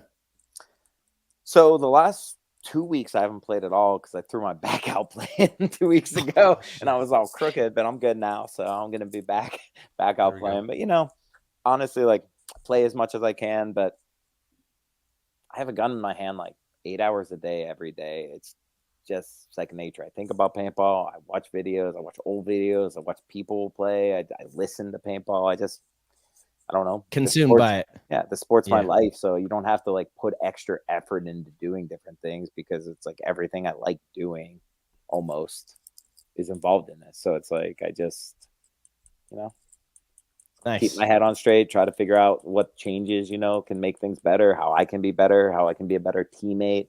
It's not always, you know, like going out like, oh, I need to work on this snapshot. I need to do this. I need to do. Sometimes you just gotta think about like the bigger picture, how you interact with your teammates, how you can.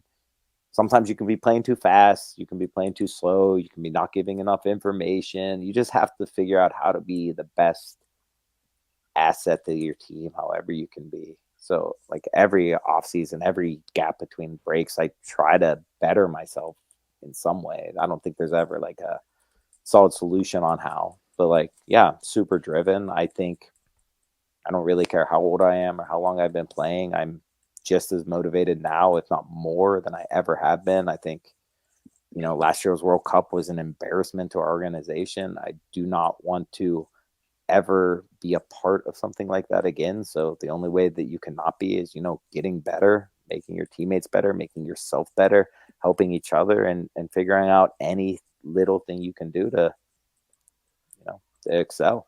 Mm-hmm. It's all progression, always. Yeah. Yeah. And I mean, Ryan Smith taking over as head coach. I Hell think yeah. it's pretty awesome. I'm He's a great stoked. paintball mind for Yeah. sure. And I'm kind of torn though, because in my opinion, he's one of our better players too. So it's I like agree with that. we He's a lost fantastic really good player. but I already know he's going to be a stellar coach because he knows us so well. He knows. I will the say guys, this. you know, I'll like, say this, Tyler.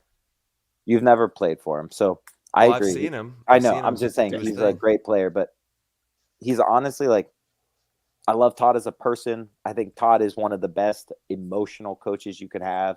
Like he gets people in the right mindset. He knows the right words to say. He does this.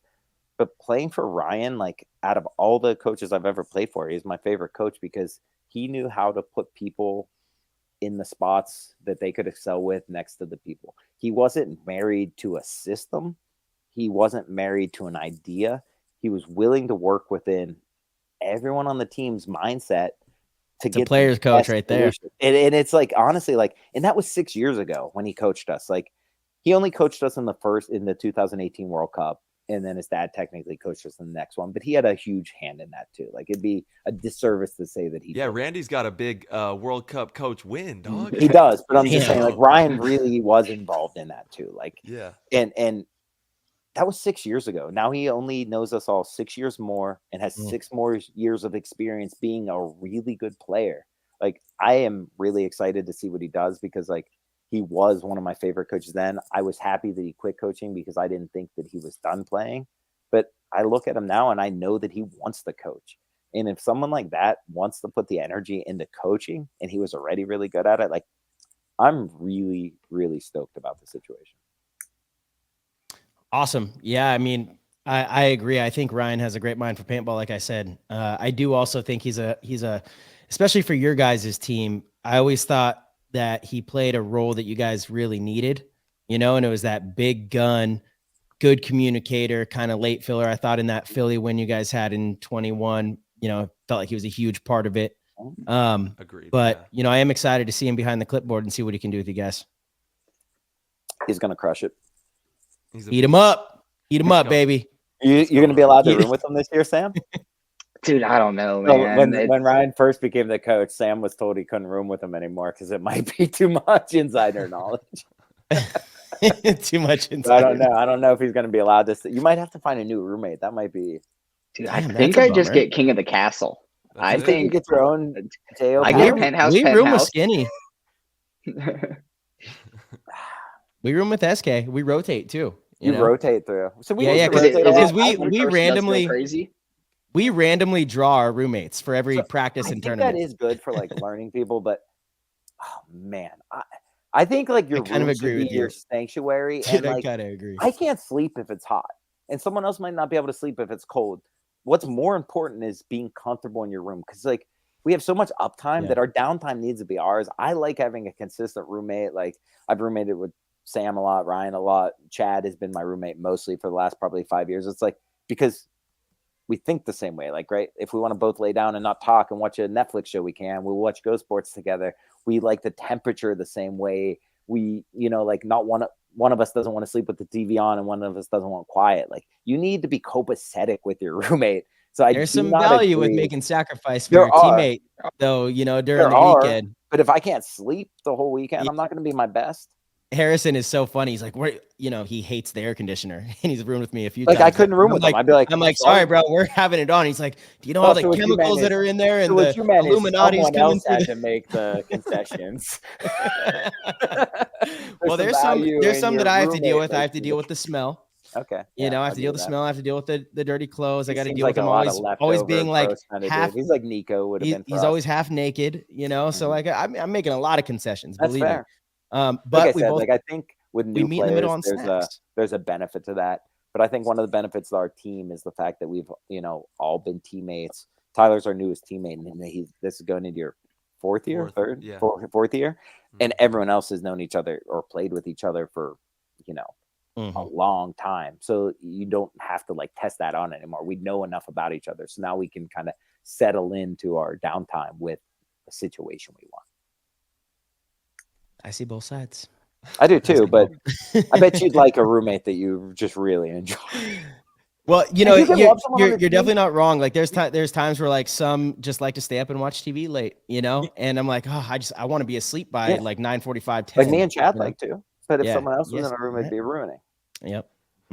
Like you can sometimes rooming with the wrong person can make you dislike them, can make you become worse teammates. Well, then that means they shouldn't be on the team. No, not necessarily. Because like look at a football team. They might have 60 dudes and you have to work with someone. You don't necessarily have to like someone. Like I think you have like in football, you have two sides that like never even play together. I know, it's great. It's the only sport like that. It's my favorite sport.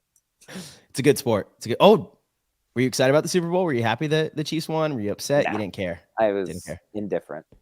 Pittsburgh's I was done. happy He that the doesn't Niners care. didn't have 7 or 6 Super Bowl wins. I didn't really want to see the Chiefs win. Once Pittsburgh loses, I don't care. Yeah, That's still it. You're watch ride it or 'cause I die. like it. Yeah, I'm ride or die Pittsburgh. What about you, Sam? I'm a Green Bay fan, but it's more like I like You're individual a Rodgers players. fan. Don't lie. I do So you like the Rodgers Jets too? Yeah, I like players. Like it's like Me too. I like him. It's like I'm with you on that. That's how wanna I am support outside of the the Steelers. Packers, but there's certain players where I'm like, I just like that dude. Like I want Yeah. him to do well. It's not that I'm cheering against him, but it's like I'd like to see that guy do well. And there's other I'm players happy that for you his don't care success. if you see they do well, but you appreciate how good they are. Yep. Like Patrick Mahomes. It's not like personally, I want to see him do well, but I'm like, I am very impressed with the kind of player he is. So I like seeing him do well too. I want to Yeah. see him beat all of Brady's records, only because I did not watch Think it the was beginning possible. half of Brady's career. So Possible. to be able to watch the start and end of that career, I think will be cool for me to enjoy. Yeah, It's sure. just one of those things. It's nothing against Brady. I love the guy. That is one of the greatest athletes of all time and just competitors. I think it's awesome what he's done, but I didn't really follow the beginning half of his career. So to be able to follow a guy from beginning to end in my lifetime, that could become the greatest player to live in the sport. I think will be cool. Like that's where it's like, hey, you win, cool. You don't, it doesn't really. I don't have bad feelings for you. Like it's just like, oh man, okay, next game. Well said. Yeah, I totally agree with that. Yeah, Mahomes is insane, dude. Insane. 3 already at 28. You know, the only stain on his career, and you know, that's why he can't tie Brady. He's gonna have to get one and beat him in other records. You always have to Brady come second. Well, yeah, Brady beat him twice in the postseason, you know, beat him in the Super Bowl and beat him in the postseason. It was early in his career. I get it. But like, you know, sports are. That's the matchup. He had his chance. He lost to the GOAT. Football I look at differently because there's so many pieces around to be a good football Of team. course, Like a good of quarterback can change a lot, but it's not like basketball where like you're elevating everyone else to the same level. Like, I don't know. I don't look at direct head-to-head competition with football because football teams can just like not stylistically match up with each other as well, where like other sports are more Totally. one-on-one. Yeah, but you know, at the end of the day, that's why this conversation, like who's the greatest of all time in sports, will always be a debate amongst people, 100%. right? Forever. Because it's like, what do you value more? Is it, you know, you're looking at this player, if you're looking at just the eye test, I truly believe Mahomes is better than Brady. If you just look at easily, the eye but test, then you right? have to look at eras and stuff, and that's you gotta not fair. look. Yeah, totally. And you know, for me, I look at everything, right? Mhm. Record winning is huge, and so yeah, I understand there's a lot of pieces 'Cause around. you're a but knowledgeable sports fan, but the majority of people will just look at what spoon-fed, what like the media tells them, and this and that. So Right. then that becomes like the overwhelmingly correct answer, and then that's becomes hard to argue against. Mhm. Yeah, winning is the ultimate, though. Even if it is one guy, it's the ultimate. Yeah, more Gotta be the so leader. in non-team sports, but I think leadership's important. Like I've seen people win a lot and been horrible leaders, and I've seen other people like bring. Who? I'm not gonna name names because I was thinking paintball related. Oh, okay. Okay. I could think regular sports too. No, come on, give us the juice, dude. Give us the juice. No, I'm just I'm not here to kidding. shit on anyone because I'm not in that situation. But I'm saying like I've also seen people be like really good leaders and like take teams to like 1 or 2 wins, and that's sometimes more impressive than Mhm. 3 or 4 wins in a different situation. Like I just look at it situationally. I think the eye test matters a lot. I think the situation they're playing in matters a lot. The era that they're playing in matters a lot. Yeah, Agreed. a lot of different. But also, it's just like aspects of it. what suits you. What tickles your funny bone? What do you like? Patrick Mahomes, he's the GOAT. Dude, Kobe over LeBron. Yeah, March is on a sick I like one Kobe when it over comes to LeBron, but I sports. hate LeBron, so that's not fair because LeBron's really good. Yeah, he's okay. I mean, longevity wise, he has an argument for up there with anyone. And Agreed. I put He a lot of scored the credit most to that. points. He He's got scored the most He points. did not He's got- score the most points ever, but that's not like per game. Right. No, not Right. right. Wilt's putting up 100 a game. What are you talking about? Show me film. I don't know. I think Kobe has the highest.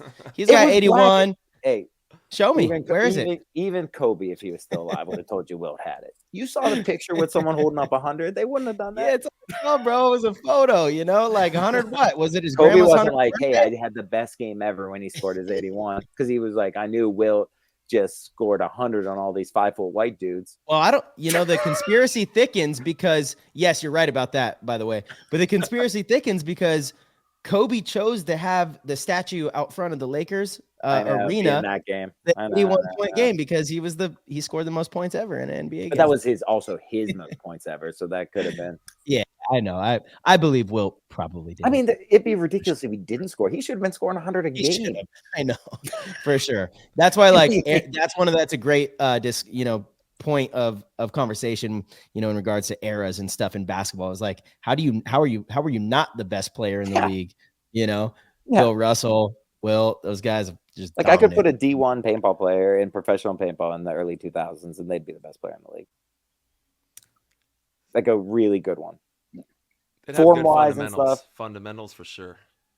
Yeah. And fundamentals mattered more back then if you're talking like 10-man wise, because that running and shooting, that the speed, that the burst between bunkers, the form would have extrapolated to kills on the field. I don't care how you look at it. It just would have. And I'm not saying like a D1 player is better than like I'd say top 10. Yeah, obviously top that's 10. fine. That's fine. Best player. I don't know. You were balling back then, bro. I know. And I was all goofy, like poopy. My gun was all crooked. My elbow was all up. Still got it done, baby. Get it Still done. got it done. All right, we got the Discord questions. Jay Lamb wants to ask Sam. First of all, he wants to say thank you, Sam, for all you do for sponsorship side of things with DLX. And anybody in the AZ area, if you want to get hooked up with DLX and you see me or at the any field, area. talk to me. Or any area. I don't discriminate. Yeah, well, I'm just saying because I'm at the fields. I'm talking about like if you see me, talk to me and we can get you guys dialed in. But yes, any area, of course, can get dialed in. If you're in DLX. California, you got to hit up Field 1, That's not JT true. Paintball. It's not true at all. You can, but if you don't want to, hit me up. But hit him up. Jay Lamb Number was is wondering 412. how has the bowling average been? Shout out to the Wreckers. Ooh. Dude, my bowling, dude, we're terrible right now, dude. Dude, it's so fun. Dude, we just got our shirts in too, and we have a big championship belt on it, and it has middle fingers on both sides because we won the championship the last 2 years in a row. We're just like, dude, let everybody know, congrats. Dude. But we are so bad this year, and damn. I mean, we just tell people like, they're not man, that drunk. We're a drinking team that bowls. I know, but we're a drinking team that bowls, and like people are just taking it's like, dude, you guys are taking this so serious. Like, dude, I've been in the playoffs. I was so hungover, I almost threw up on a guy from the other team that was sitting in front of me. Like, it was like the finals after driving back 5 hours from Philly with me from a 10-man event. Yeah, like straight there, got there and started drinking, and we just try to have fun. And like at first, people thought that we were being like assholes, like, and we're like, no, we're really like this. Like, or one guy that like started the team, Dirty Dan, he's great bowler, phenomenal bowler. Those games were like, dude, he's just drunk, so like, he's just not bowling well. People like, you're sandbagging. We're like, dude, no, drunk. Like we just it's hit or miss, dude. Like you don't know what you're gonna get out of us. And this year, nothing's aligning. Like it just happens. We do it for fun with buddies. That's hilarious. Well, I got another one for you. This is from Rounder. It's not so much a question, but it's funny. Sam, you have a great poker face. At World Cup, you looked me dead in my soul and said, we are not working on a new Lux. And I believed you. Hey, man. You know, that's got to hold them tight to your chest. Cool. You probably turned around when you missed the wink. That's probably the part that happened. It was a little too quick of a conversation. You missed the second half. Nice. All right. Mark Paris, this is for Ryan and Sam. Is there a feature you have wanted to implement on a marker that may have not made the cut due to some R&D challenges that you can share about? Yes and no. There's always features. There's always features that don't hit the cutting board because it's like you run out of time. It's not as good as you want it to be, but it's also things you don't want to talk about because other people would implement them before you and stuff. So or they're just not ready to be there. It's like, I want to do this, but the technology's not there. We haven't figured out the right way to do it. So I won't say anything. But yeah, every time we finish a gun, we have a list of things. It's like, already, we want to figure out how to make this work for the next gun. I want to bring back the max flow from the original Lux. That did not make it. Dude, I love a bunch that of people thing. message me about that stupid thing too. There's nostalgia attached to all this. Yep. Man. 100%. There is.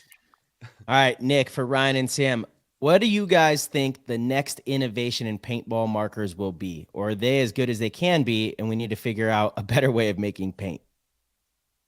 Let you go first, Sam. I'm a big believer in just getting paint to be better, but at the same time, it's like, again, working at a company, and Ryan has more knowledge on like some of the engineering side, but to me, from my perspective, it seems like, you know, paintball is such a small industry in the grand scheme of things. It's like, it seems like we need manufacturing processes from other like high-end industries to push the envelope to be able to do more in the small package in which we work, for machine tooling and things like that, to make the cost effective to pass that down to the consumer. It's just, we really are paintball is piggybacking off of all bigger industries. That's all we're doing with our manufacturing processes. We don't get to put in a PO, and these larger companies can call in and be like, sorry, bud, but we need that. So they're going to get it. So we're delayed. And so we need these other industries to kind of invent some of these concepts to come up with. We've came up with random ideas, just hanging out and been like, oh, how can we pull it off? And then we're like, oh, that's not even possible with the machining that's we're eligible to use. Like, and so it just, I feel we need some other outside big industries to kind of push the envelope on some of these technologies. Very interesting. That's to go off what you say there, for sure, you're right about that. And like, for instance, you can 3D print titanium. That's possible. And because you can do that, you can do things that you could never have machined. It's not cost effective right now, but eventually those technologies will become more cost effective. And then you can make ideas come to fruition that aren't even possible with current methods. That's what Sam's saying about piggybacking. It's not like you need to copy what they're doing. It's just that you need what you need to do to be cost effective, right? So some things need to be cost effective. I do not think paintball guns are as good as they can be. I think that you could take a snapshot at any point in time in any industry, in any product cycle, in anything, and people are like, this is the best it can be. Things can always get better, right? Like, people can always make something better. I really do not believe that there's a top end on anything. I think it should be like an infinity logo. It is always possible to push limits, because once you figure out where the end of a limit is, you will figure out a way to break past it. That's just how things work. There will be lulls in engineering, and there'll be lulls in really design, but eventually someone figures out a way to make it better, and then someone figures out a way to make that better. So no, I do not think guns are as good as they can be. I think everyone is working on different ideas to make them better.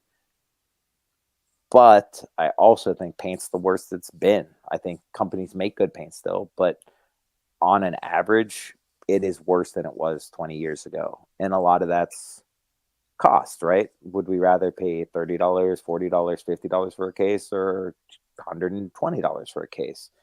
Because paint has gone down and inflation on everything else has gone up.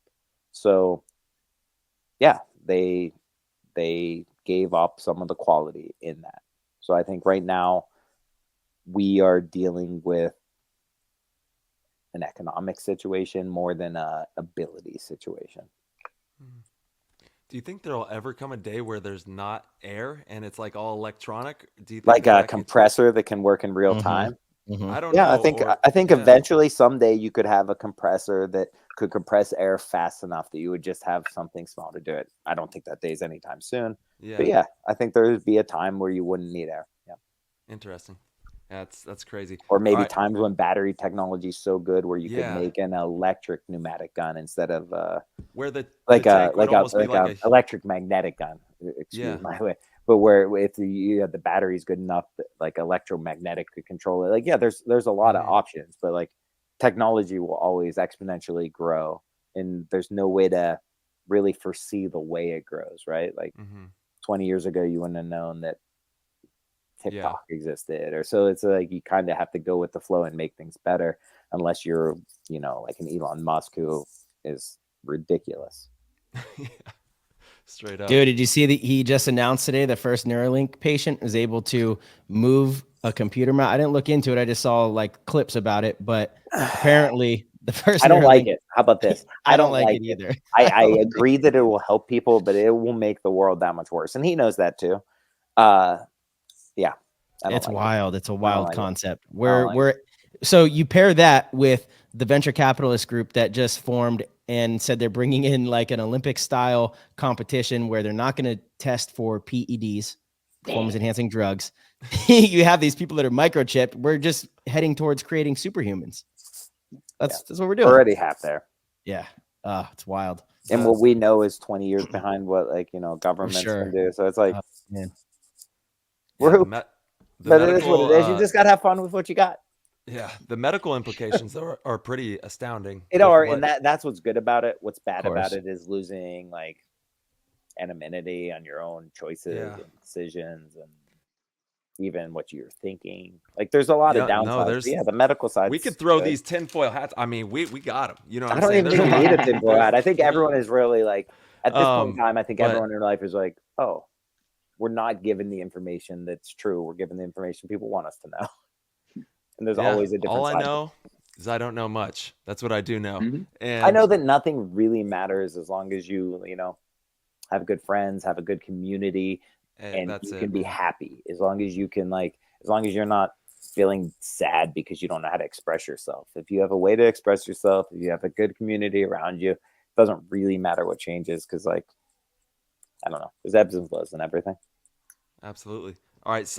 Papa Sosh wants to know, Sam, we're coming up on the 20th anniversary of the Smart Parts Ion. It's a great opportunity for a reboot of one of the most iconic brands in the sport. What are we doing? He said no.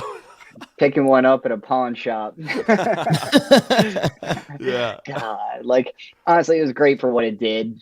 Dude, it revolutionized a lot of things, but it also, a lot of people would say it was the death of paintball too, because it cut costs a lot. It did a lot of bad things for companies and killed that, where it helped players. But if now there's less companies making you products, that hurts too. And players demand so much for such a little cost. It's like, it's not sustainable. No, just not. Yeah, he's got his own channel in our Discord where he has these custom builds. Some of his custom items. Yeah. He's going hard. Papa Sash, let's go. All right, this one is from Jens. It's for both of you guys. The question is, do you think you should bring double answers? What? We've got a lot of double questions. Yeah, they're excited to have both of you on. All right, do you think that you guys should bring at least one more high caliber player to the team? From your point of view, what was missing recently in order to be at the top of the podium? Go for it, Sam. I don't see a purpose. It's like, okay, so we took 2 seconds. We lost a game in overtime. So you're going to throw another person that has to learn everybody because we lost an overtime game. We lost, World Cup's an outlier. It's not a fun outlier. It's one of the worst feelings. But the other events, it's we lost. You guys easily could have won 2 events and been in damages position this year for sure. We could have been in the finals in another one, and we lost an overtime point to damage. It's so if those 3 points go our way, we're in the finals in another, and we've won 2 events. So is this even a conversation? Crazy. 3 points. So it's to put it in perspective like that is wild. People want to make it out. It's oh, this was an atrocity. It's it wasn't a fun season for how we felt. But when you really reduce it down to what it was, it's 3 points could have changed everybody's outlook on everything. Totally agree. Yeah. And I agree with you, and I'll put it in different terms. From 2017, late 2016 to early 2020, everyone said that everyone on Dynasty should retire. They should rebuild the team. They're all past their prime. They don't have it anymore. Now they've run on the run that's been the best run in our sport, in my opinion, right? Same dudes. Yeah, they pick up a guy here and there. It's the same dudes who are playing at the highest caliber to win. What changed? nothing that much has to change. Sometimes it's just a matter of fixing what you have. I don't think adding any one player, I couldn't look at any player in the league and be like, adding that person will for sure make our team better.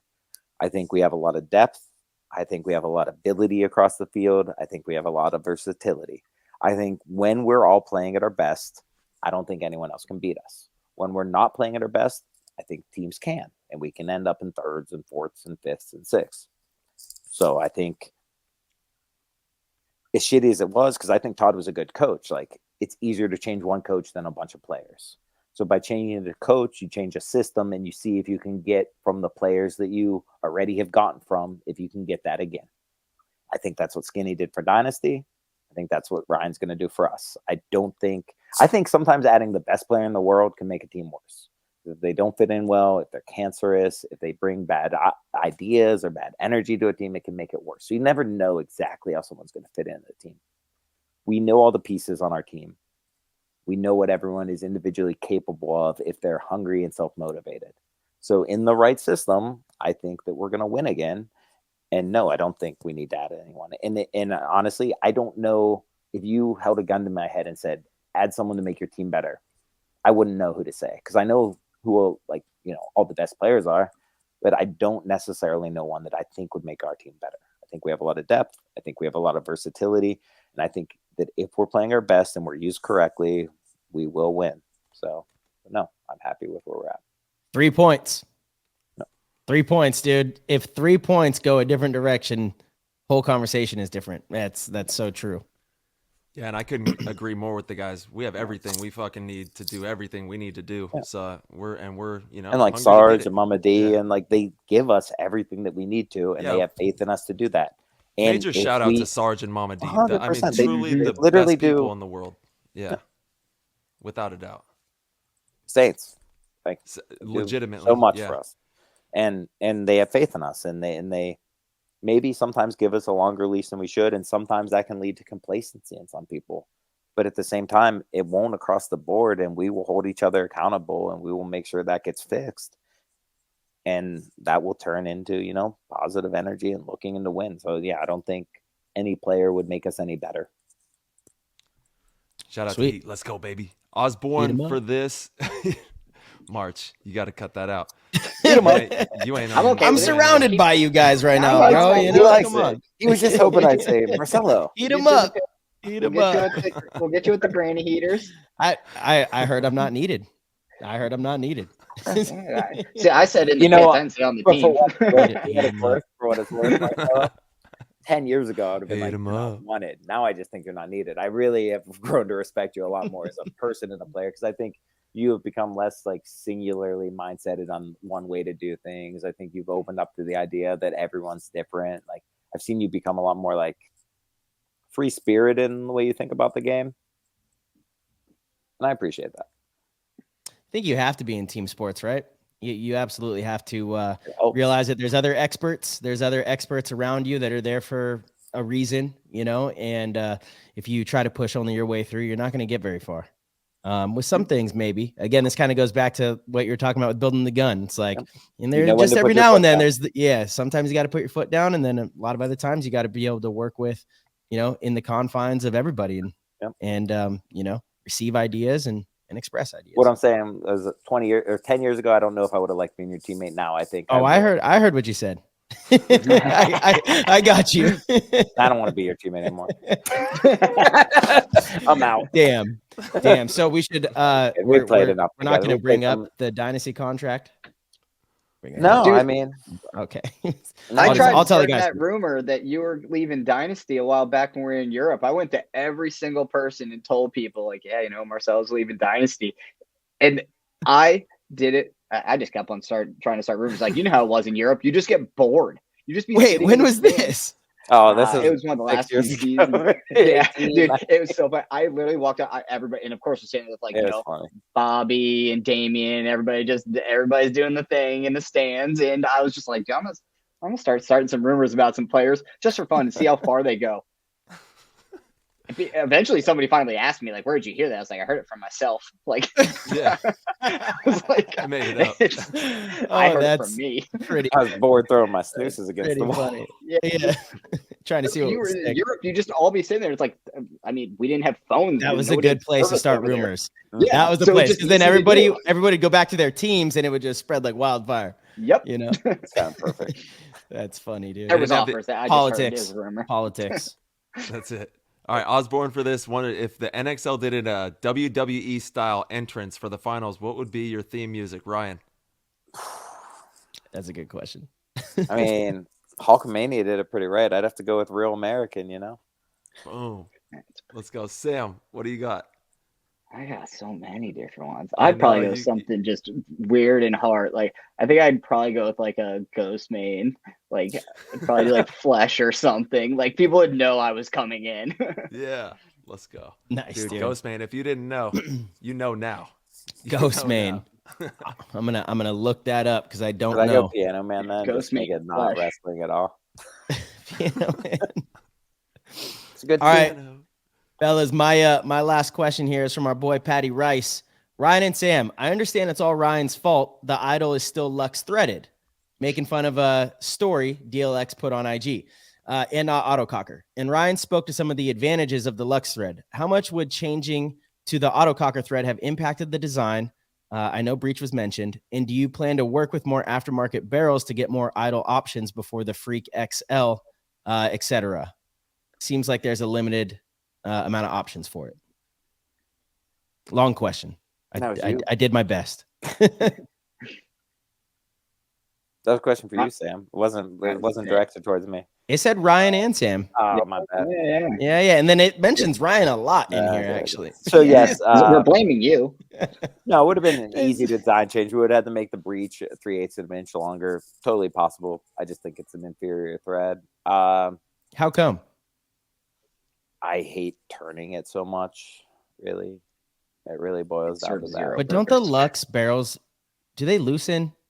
No. Okay. What happened was on our last few models where our reg cover attached, it attached into the breech section.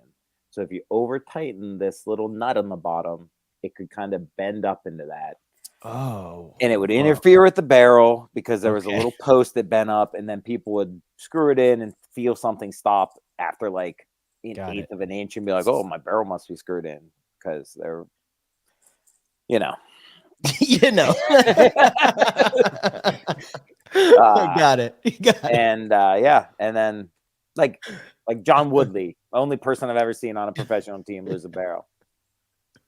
Okay. LJ. All I'm saying is I watched the same pros I've walk played on the with one field since without their hair on. 2008 and never had a problem. It's the same thread that was used on the Impulse the entire time. It's the same thread that was used on every Ion. So it's been used on maybe as many guns as autococker thread has been used on. It doesn't have any of the downsides. It's fast to screw on and off. I really just think it's better. Now, yes, the private label companies can make a cocker thread on our gun. More than possible. It's not, honestly, like Adam was like, should we do it? I was like, absolutely not.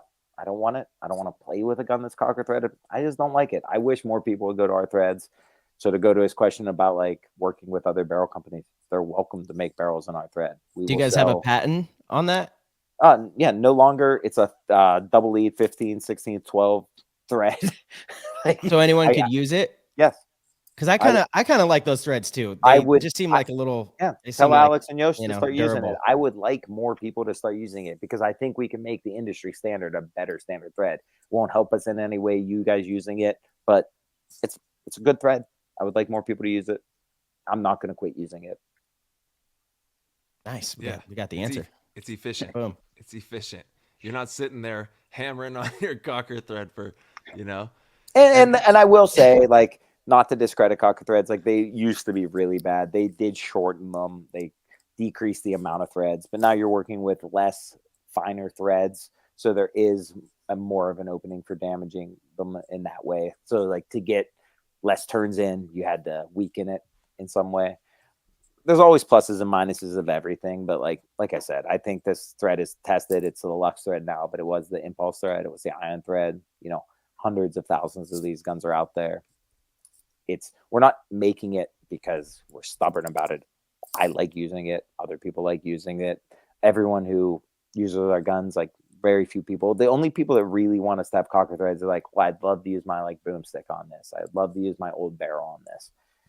And if I'm being honest with you, like most high-end guns nowadays come with as good of a barrel as you can get from any other way. So if you're being honest, you're talking 95% of your customers aren't changing from the stock barrel, whether you're talking the Clips, Field One, the LX, they're sticking with stock barrels. So now you're talking about the 5% of people that might change. And out of that 5%, some will go with the, you know, like a new barrel company that would have your threads. And then maybe 3% want to use like an old throwback barrel you have. That's probably what it's mostly about. Yeah. And I'm not willing to make a design worse on something so that 2 to 3% of people can use their old barrel. What about like an adapter? Adapters have downsides. Adapters have downsides. Not with length, but like with like the breech IDs and stuff. So like even on this barrel, like another thing outside of the bolt kit that we did to really affect the sound signature is the front of the barrel. We decreased the ID so that it fits with smaller paints more. Like we don't have to worry about 697 paint anymore, right? So we made it so it can still work with big paint, but it's more suited for the paint sizes that we get now. We changed the size of the porting and stuff like that. So even most like older barrels that you get, they're not going to perform nearly as well as the new barrels we have anyway. We have longer control bores. We have better porting. We have everything figured out. It's like, yeah, I get the nostalgia. I like old things too, but it's not worth making something new worse. Facts. And you heard it next. The next Field One gun is going to come with, the new threads. You know, the nice coarse thread, whatever they want to call it, because it doesn't have to be a Lux thread on their gun. You know, we can call it anything. We can just call it the paintball thread. Ooh, paintball PB threads coming at you. Yeah, PB threads, man. Not that's kind of probably copyrighted. Yeah. But all right, Dorfster has a question for Sam about creating and navigating the development of the marker. What's the balance between innovation versus keeping the classic features and the body style? And what's your creative process? A lot of mine, like, because I'm mostly external stuff. Like I tell people I'm a packaging nerd. Like one of the big things I had a lot of effect on was the packaging for it. And like, it looks so good too. It like and the new case is amazing. The new case, and you know, there is no reason that the case shouldn't be a part of the product. In which right now the standard industry or the industry standard is basically just here's a hard shell with a laser cut foam that your gun sits in. Well, what am I paying all this money for? It's like, why can't we give you an experience with the packaging as well? And that's, I always bring it to Apple. Every one of us on this call, everybody in your Discord has an Apple box product sitting somewhere in a closet that's been sitting there for 7 years. Yeah. Why is that? Like, it's high quality packaging, and the first thing you experience with your new product is the packaging. Yeah. Well, fortunately in paintball, our packaging does serve a purpose as well. So we made a hard outer shell with a smooth outside, so it's just easy to keep clean, everything. My biggest thing was that the gun should come in a hard case, that internally the gun is in a soft, smaller case, and then all of your other parts can be in another bag as well, which your gun comes in a waterproof bag inside of a hard outside. And Ryan has also it, for players that travel. There's no reason that we need to carry around this big hard case, but we'd still like our gun protected. Why can't we as manufacturers offer that for our players so that also their packaging is a feature? And that's one of the, like, I mean, all of us have traveled a million times, and how many times have been like, ooh, I don't know if I'm going to make the 50-pound limit. It's like, and then it's like you're trying to fit all your gear. So the big hard case, like you can take it down into the smaller case that is also padded and waterproof that you can still put in your bag and know your gun's protected. And we also designed this outer case so that you could take your parts kit out. Say you have already a barrel kit, right? That's separate. You can take your parts kit out and you could throw 2 guns in your gun cases inside of our hard case. So that our one case can hold 2, your primary gun and your secondary gun as well.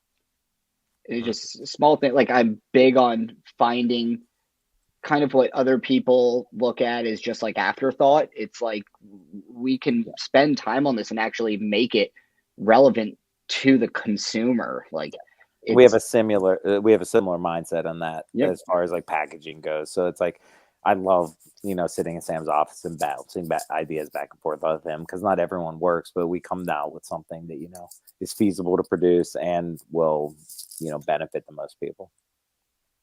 I love what you said about like Apple too. It's the first experience you have with the product and the company. So I mean, it goes as far as like on our guns, we used to have this stupid tags that said the serial numbers, the anodizing, all that.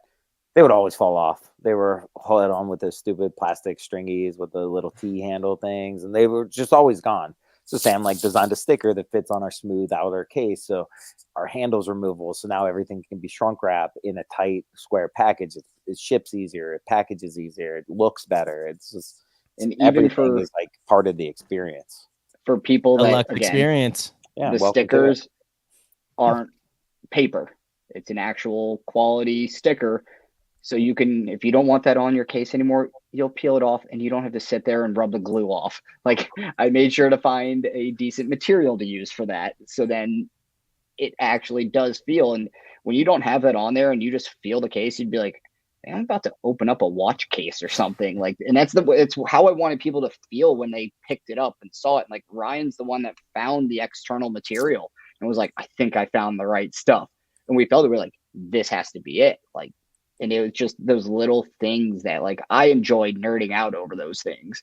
And it's, getting to be a part of that's fun, because then me and Ryan will sit there and be like, hey, we'll go like this or that. And like, we're looking at zipper toggles. Yeah, I was gonna say, it's stuff like that. That's awesome, really fun. Yeah.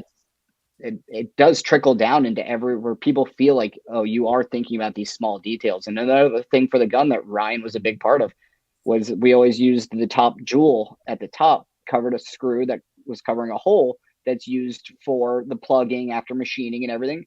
And we were adamant about getting rid of that. We just didn't, the jewel falls off sometimes, and all of a sudden it's like, it's a premium product. We don't want that to happen.